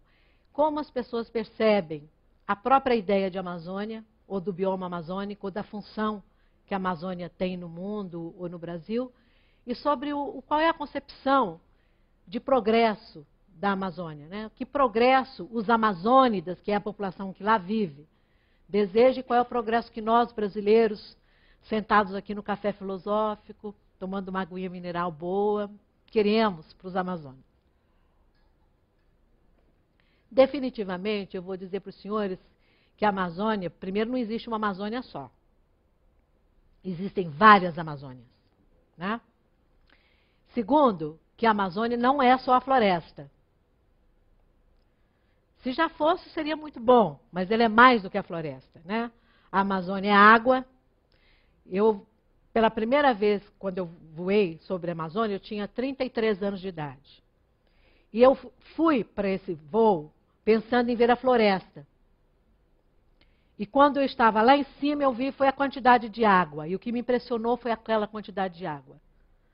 a tal ponto de vir lágrimas aos meus olhos, eu pensei, é o planeta água. Não é nem a floresta que chama tanta atenção quando você está sobrevoando a Amazônia, mas aquela massa de água da bacia amazônica. Então, a Amazônia é água, é minério, é a sua população, né, que também é uma riqueza grande. Então, ela não é só a floresta.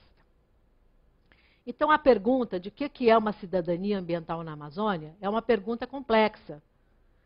Porque nós podemos aqui desejar, por exemplo, que a Amazônia fosse intocada, que virasse um grande santuário ecológico do mundo. Mas não é assim que os amazônidas pensam nem desejam. E eles têm razão para desejar diferente. Não sei se os senhores sabem, mas há partes da Amazônia em que você precisa viajar 14 dias de barco para chegar às comunidades, para vacinar, para levar remédio, para remover um doente. Na época da seca e na época das chuvas, essas distâncias variam tremendamente.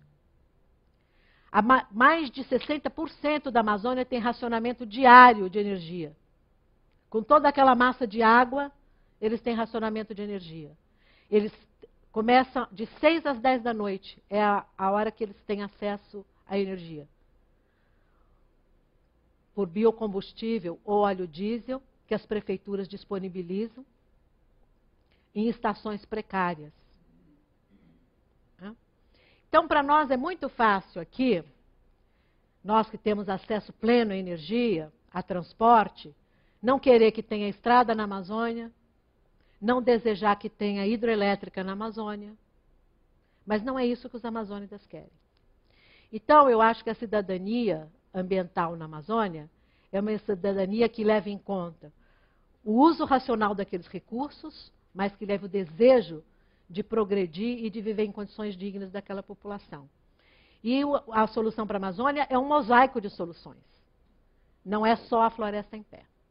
Né? E vocês sabem muito bem que, eu acho que todos sabem, que não é verdade que a Amazônia é o pulmão do mundo. Até porque toda a fotossíntese que é ali realizada, ela ocorre um fenômeno chamado de evapotranspiração. O que a floresta realiza de oxigênio, depois ela pega de volta. Não sobra, não tem superávit de oxigênio. Ela apenas tem um sistema em que ela permanece de pé. Tanto é que se você remover a massa de folhagem e se você cortar as árvores, ocorre o fenômeno da savanização da floresta. O solo é pobre. Né? Não é um solo que você pode simplesmente cortar as árvores e que vai nascer de novo uma floresta fulgurante daqui a 20, 30 ou 40 anos. Isso não é possível. Então, ela não é o pulmão do mundo. A importância da floresta é para o regime climático. É para a produção de água e de chuvas. Chuvas, inclusive, aqui no sudeste do Brasil. Respondi a sua pergunta? Obrigada.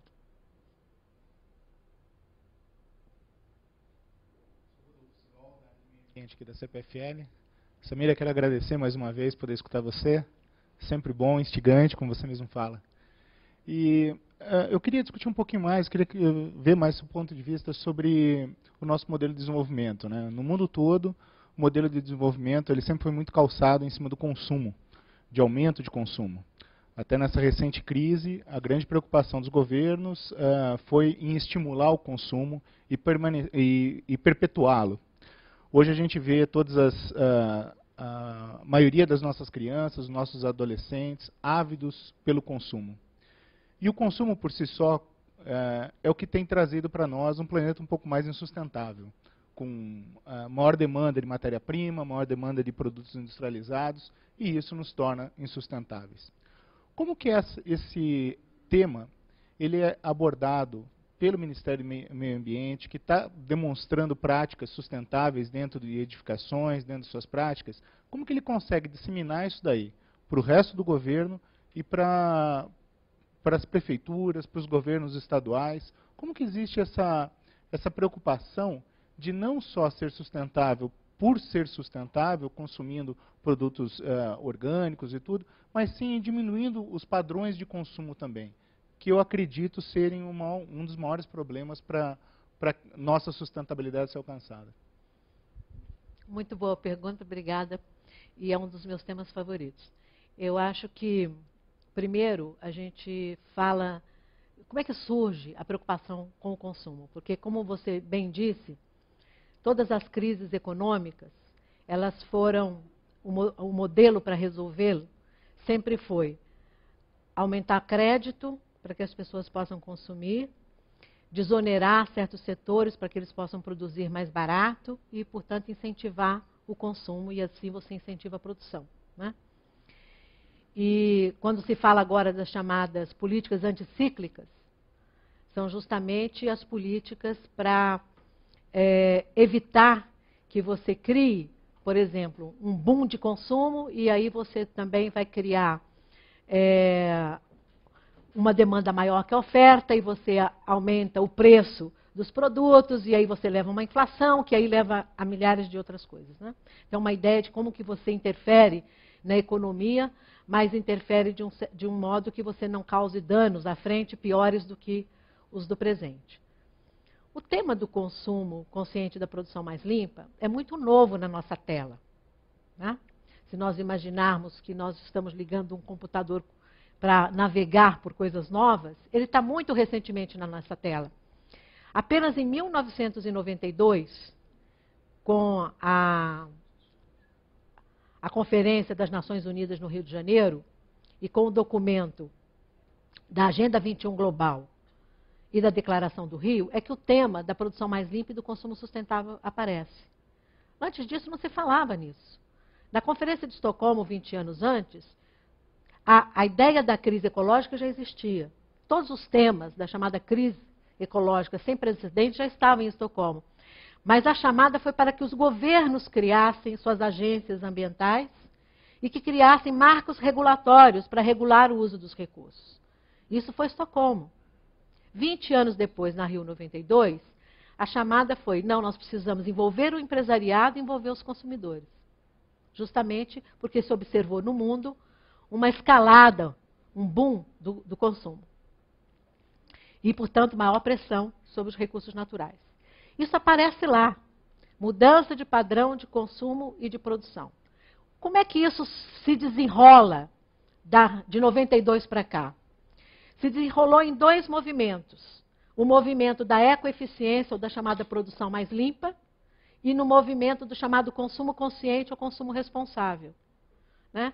Então, no Brasil, o Ministério do Meio Ambiente, juntamente com o Ministério da Indústria e Comércio, foi o ministério que atuou para criar os núcleos de produção mais limpa, onde? Junto com as federações das indústrias e com as associações comerciais, porque justamente aquela ideia de que você ajuda a formular a política pública, mas a forma dela capilarizar e enraizar na sociedade é obedecendo às estruturas de comando que existem nessa sociedade, né? Então, hoje nós temos 17 estados que têm núcleos de produção mais limpa, tem, no âmbito do Ministério do Meio Ambiente, participam 7 ou 8 ministérios, um grupo de produção mais limpa e ecoeficiência, que trata toda dessa parte de como que você sai. Não estou aqui falando, né, quando eu falo de ecoeficiência, não estou falando mais da década de 70, não estou falando de você ter chaminé para poder diminuir emissão de gases do efeito estufa, nem de plantas para cuidar de efluentes. Estou falando de outra coisa, já estou falando de ecodesign, né? Como é que você muda o desenho de produtos, bens e serviços que exijam menos matéria-prima e possa usar componentes renováveis ou recicláveis. Eu estou falando de eficiência energética, como é que você faz programas de conservação de energia. Eu estou falando de outro tipo de produção mais limpa, né? De tecnologias, de adoção de tecnologias limpas, de conversão tecnológica. Estou falando de uma franja muito ampla e forte da chamada produção mais limpa. E o fato é que esse movimento de produção mais limpa, ele também, por ter sido...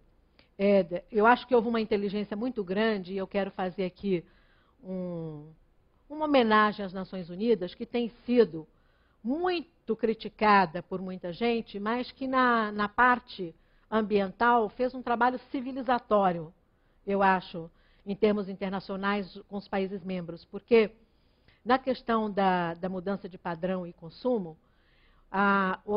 as Nações Unidas fez um relatório em 1998, o PNUD e o PNUMA, que é o Programa das Nações do Meio Ambiente, mostrando os padrões de consumo no planeta. Um relatório mundial. E propôs a todos os países membros que passassem a fazer suas contabilidades ambientais e a criar os seus indicadores de sustentabilidade. Isso foi feito no nível internacional. O IBGE hoje adotou 20 dos 52 indicadores de sustentabilidade. E o Banco Mundial faz relatórios internacionais, o quanto cada país consome de água, o quanto cada país consome de minério, o quanto cada país está consumindo de energia, quanto é de energia renovável nas matrizes. Então, esse mundo da produção mais limpa, embora aparentemente ele não seja visível, ele evoluiu tremendamente. Né? No caso do consumo consciente, menos. Por quê? Primeiro que nós pagamos um notável atraso pelo fato de que nós tivemos uma ditadura militar e, portanto, uma coerção da liberdade de expressão até praticamente os anos 80. Isso significou que o movimento de defesa do consumidor, que já foi pujante desde os anos 60 nos países desenvolvidos, chegou muito tarde aqui, porque nós não tínhamos nem liberdade de associação, nem podíamos fazer reclamações, e a maior parte dos mercados eram mercados fechados, com muitas estatais, etc. Então, o movimento de defesa do consumidor no Brasil começa nos anos 80. E começa não como política pública, começa como uma política privada. É o IDEC, o Instituto de Defesa do Consumidor, aqui em São Paulo, que é o pioneiro para trazer essa discussão do relacionamento dos consumidores com as empresas, para reclamar de um produto, para reclamar de um dano que foi feito à saúde pelo consumo de alguma coisa, algum bem, algum serviço. Então, somente a partir dos anos 80 nós tivemos os PROCONs da vida, que até hoje ainda estão se institucionalizando. Né? Há um déficit muito grande por parte do consumidor brasileiro, que pouco reclama dos padrões de atendimento, dos bens e serviços que ele adquire. Existe uma demanda muito reprimida ainda de consumo por parte das classes menos contempladas no seu desenvolvimento, né? Das classes principalmente C e D, não tanto da A, B e C, mas da C e D, da D e E, porque hoje, quando eu vou ver assim, a categorização das classes sociais segundo padrões de consumo, cada vez existe mais segmentação, já se fala na classe E. Mas o fato é que nós tivemos um movimento de consumo consciente muito fraco, muito frágil. E o Ministério do Meio Ambiente teve esse entendimento, tanto que a partir de 2006 nós aderimos ao chamado Processo de Marrakech. O Processo de Marrakech é um processo internacional comandado pelo Programa das Nações Unidas para o Meio Ambiente, o PNUMA, que busca incentivar os países membros das Nações Unidas a desenvolver planos nacionais de mudança de padrão de consumo. E aí o Ministério do Meio Ambiente entrou com 3 iniciativas. Uma chamada Compras Sustentáveis. Então, a ideia de que o governo faz o seu dever de casa, em vez de só pedir para a sociedade, ele começa a fazer dentro de casa e induz o mercado. Né? Então, a ideia de nós temos critérios para fazer compras de bens e serviços. Temos uma grande dificuldade ainda hoje para fazer as compras sustentáveis, por falta de um marco regulatório. Então, muitas vezes, a gente...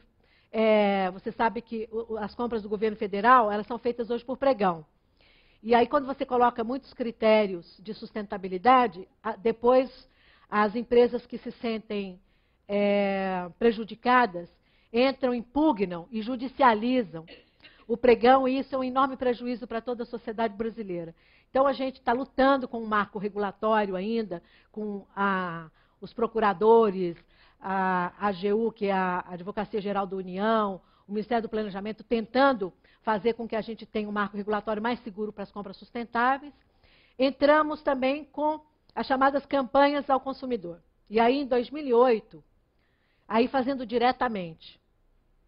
Em 2008, nós fizemos uma campanha de redução de embalagem, muito bem sucedida, e a ideia do Ministério é não falar só com o consumidor, mas falar com o setor também que produz as embalagens, né? Então, quando nós fizemos a campanha, foram convocados os principais produtores de embalagens do Brasil, foi discutida a chamada logística reversa, como é que as empresas podem produzir as embalagens, mas já se responsabilizarem pelo pós-consumo, né, para as embalagens depois do pós-consumo, quando ela não tem mais vida útil ou quando ela não é necessária. Então, não sei se vocês já viram, mas eu vou dizer porque são exemplos fantásticos. Por exemplo, se você vai hoje num supermercado como Pão de Açúcar, ou do Walmart, ou do Carrefour, que atua também com outras bandeiras, que eu não sei todos, mas você vê que tem as ecoestações. E nas ecoestações você tem já algumas caçambas para embalagens de papelão. Às vezes tem as ecocaixas. No próprio check-out do supermercado, você já observa que você pode pegar a pasta de dente, se você não quiser levar a caixa da pasta de dente para casa, você já pode jogar ali. Se você não quiser levar várias embalagens, você já pode já deixar ali. E o supermercado, junto com o produtor, vai já se ocupar daquele pós-consumo. Isso significa menos lixo na nossa casa, menos lixo no aterro sanitário, menos lixo que deverá ser manejado pela prefeitura. Então, a redução de embalagens foi uma campanha que nós fizemos durante 2008. Em 2009, o ministro Carlos Mink escolheu o tema da sacola plástica. Por que a sacola plástica? Primeiro, porque todas as pesquisas mostram que a sacola plástica é popular, é querida. Então ele falou, não, vamos mexer em alguma coisa que está no cotidiano das pessoas, que vai mexer com a emoção dela, que vai mexer com a vidinha prática dela, né? Vamos tentar fazer essa discussão. Por quê? A sacola plástica, hoje, não tem uma destinação final correta. Não tem por quê? Porque nós não desenvolvemos uma tecnologia para reciclar as sacolinhas plásticas. Então, vocês sabem que hoje, e grande parte do fato de que ela não é reciclável, é porque nós, consumidores, não separamos o lixo. E eu nem digo da coleta seletiva, que a maior parte das prefeituras não faz. Eu falo daquele hábito de separar o lixo seco do molhado. Porque quando você põe casca de laranja, o cocô do cachorro e a plantinha misturada com tudo, aquilo vai para o lixão ou para o aterro sanitário e não tem tecnologia para tirar aquele lixo dali, lavar cada sacolinha e transformá-la numa outra coisa. Mas se a sacola está seca, sim. E o lixo seco também é um lixo rico. Então, o nosso problema diminuiria muito e viraria apenas o lixo orgânico. Então, a campanha da sacola plástica é uma campanha para reduzir a utilização da sacola plástica. Nós nos associamos a duas grandes redes, que foi o Walmart e o Carrefour, e antes de bolar a concepção da campanha, nós pedimos para filmarmos o comportamento dos consumidores no check-out dos supermercados, homens, mulheres, adolescentes. E o fato é que há uma compulsão pela sacola plástica. As pessoas pegam mais do que necessitam. Então, para você levar 2 litros de refrigerante, você põe 3 sacolas. Quando você acaba de embalar tudo em diversas sacolas, você já bota mais 3, 4, às vezes um maço de sacola vazia dentro, porque você acha que vai precisar. Né? Então, nós vimos esses hábitos compulsivos e nós dissemos, bom, isso é totalmente insustentável. Então, a ideia da campanha, Saque é um Saco, para você, para a cidade, para o planeta e para o futuro, pelas razões óbvias, de que todas essas sacolas plásticas não vão para lugar nenhum, elas permanecem aqui mesmo, nos atormentando com o seu efeito bumerangue. E qual é o efeito bumerangue? A enchente. São as redes elétricas cheias de sacola plástica que voa com o vento e fica ali amarrada. É o dano à paisagem, não há um lugar que você olhe, nem uma graminha no Ibirapuera, que daqui a pouco você não vê uma sacola plástica voando. Né? São os animais que confundem a sacola plástica com comida. Então, comem e morrem. E, inclusive, há casos dramáticos, não sei se vocês já viram na internet, de animais, tartaruga, que ela pequenininha, a sacola plástica enrola, então ela desenvolve em 2 lados, com a sacola como um anel no meio. Né? E, além dos lixões e aterros sanitários. Ninguém mais quer o lixo de São Paulo. Nenhuma cidade quer o lixo do Rio de Janeiro. nem você pagando para os municípios, eles querem ser a lixeira da cidade grande. E o que a gente faz com 12 bilhões de sacolas plásticas utilizadas no Brasil, só o Carrefour despeja no mercado por mês 110 milhões de sacolas plásticas. Só o Carrefour, que tem 14,6% do mercado. E por que o Carrefour não zera? Já não tem sacola plástica na França, já não tem na Espanha. Por que tem no Brasil? Porque o consumidor quer. Se ele não distribui a sacola plástica, você vai para o mercadinho do lado. Então, é o caso explícito de que é conscientização do consumidor. E é colocar para a sociedade se nós queremos a sacola plástica ou não. Para vocês terem uma ideia, países pobres acabaram com a sacola plástica. Bangladesh, na Índia, acabou com a sacola plástica. A China, do dia para a noite, porque é um país autoritário, colocou uma cobrança pela sacola. Em 3 meses diminuiu 70%, em 6, 90% o uso de sacolinha plástica. E essas sacolinhas plásticas nem vêm do Brasil, são compradas por centavos de dólar o milheiro na Ásia, na China. E nós é que temos que cuidar desse lixo. Então, a sacola plástica saca é um saco que tem aqui o apoio incondicional, entusiasmado da CPFL e de outros parceiros muito bons. É uma campanha que nós resolvemos fazer para mexer com a nossa zona do conforto. A sociedade brasileira tem que dizer o que ela quer.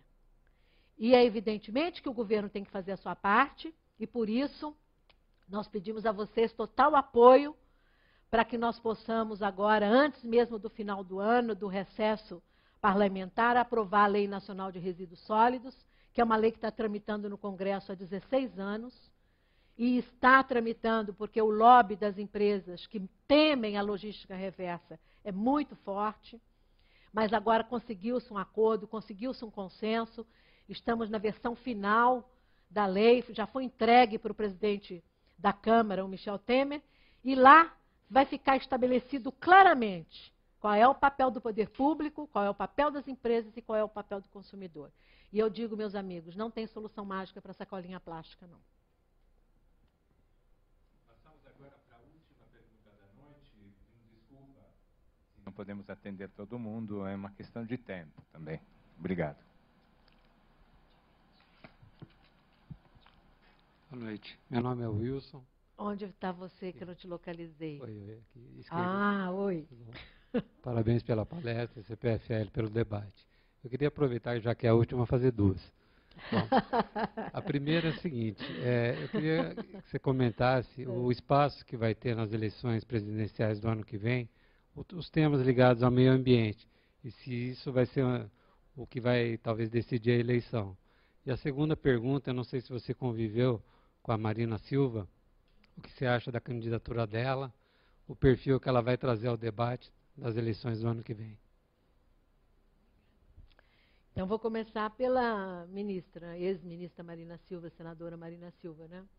Eu acho que para todos aqueles que têm simpatia ou se sentem contemplados pelas questões da sustentabilidade, não falo nem só do meio ambiente, né? Não falo dos ambientalistas, eu acho que a candidatura da ex-ministra, ela é uma candidatura que abre um leque muito grande para um debate vigoroso das questões da sustentabilidade. Então, todo mundo que está nesse campo vê com bons olhos a candidatura dela. E eu acho que ela forçosamente leva os demais candidatos, que a gente não sabe ainda quais serão. Há muitas especulações, mas nós não sabemos ainda, a não ser que o presidente Lula deseja que a Dilma Rousseff, hoje responsável pela Casa Civil, seja sua sucessora, e a gente sabe que a Marina Silva, pelo PV, também é candidata, mas a gente não sabe ainda os outros candidatos. Mas, com certeza, o tema da sustentabilidade aparecerá. E um dos sinais, eu acho, positivos, é que o presidente Lula declarou recentemente, isso saiu em todos os jornais, em todas as televisões, de que a própria ministra Dilma vai chefiar a delegação brasileira em Copenhague e que nós não vamos levar a Copenhague uma proposta nem do ministro Carlos Mink, nem do Ministério da Ciência e Tecnologia, nem do Itamaraty, mas uma proposta do governo. Portanto, quando se fala assim, significa uma proposta onde se tem consenso, compromisso, né?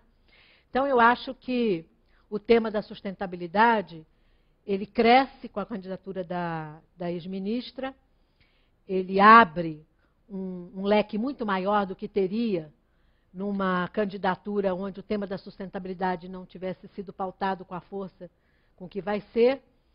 E isso, para nós, que de alguma forma militamos nesse campo, ou nos simpatizamos, ou nos sentimos contemplados, é um sinal muito positivo para o Brasil. Então, eu vejo com muitos bons olhos a candidatura dela. Eu acho que nós somos muito sortudos, depois do Fernando Henrique, termos tido a oportunidade de ter o Partido dos Trabalhadores e um presidente como o presidente Lula à frente do Brasil, e agora com a possibilidade de termos candidatos de grande envergadura, como é o caso, provavelmente, do governador Serra, que tem uma folha de serviços e uma trajetória histórica impressionável, como é o caso do Ciro Gomes, que vem lá do Nordeste, trazendo também um acúmulo político muito grande, como é o caso de outros que ainda não se decidiram a concorrer. Eu acho que nós, brasileiros, vamos ter uma oportunidade de aprofundarmos a nossa cultura democrática e parece que teremos muito bons candidatos e que a nossa escolha pode ser muito bem orientada.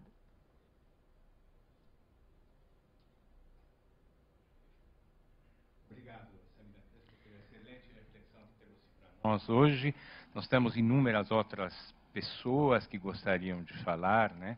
E, infelizmente, mas nós tem mais a semana que vem, né? Tempo. Isso. Não deixem de vir nos outros encontros. O próximo, anotem na sua agenda que a próxima quinta-feira, dia 12, nós teremos, o tema será sustentar o comportamento ético desde a infância. Será abordado por Angélica Moura Goulart. Portanto, todos estão convidados. Na sexta-feira, dia 6 de novembro, que é amanhã, hoje é quinta, né? Exatamente. Quinta. Então, damos início ao módulo 4 lições da crise. Como a sociologia pode nos ajudar a enfrentar a crise global, com Maria Alice Rezende. E o tema será o estranhamento, o desconforto em relação ao mundo real, será abordado pela própria curadora. Lembramos que dia 10 de novembro, a terça-feira, nós não teremos programação, mas gostaríamos de agradecer particularmente a presença da nossa ilustre convidada, Samira Crespo, pela habilidade que ela teve de focar na aposta do lado, como ela chama, luminoso da sustentabilidade, né? E que está ao alcance de todos nós. Isso é com ênfase, profundidade e clareza. Então, gostaríamos de concluir com um aplauso de sincero agradecimento. Muito obrigado. Eu que agradeço. As boas perguntas estimulam.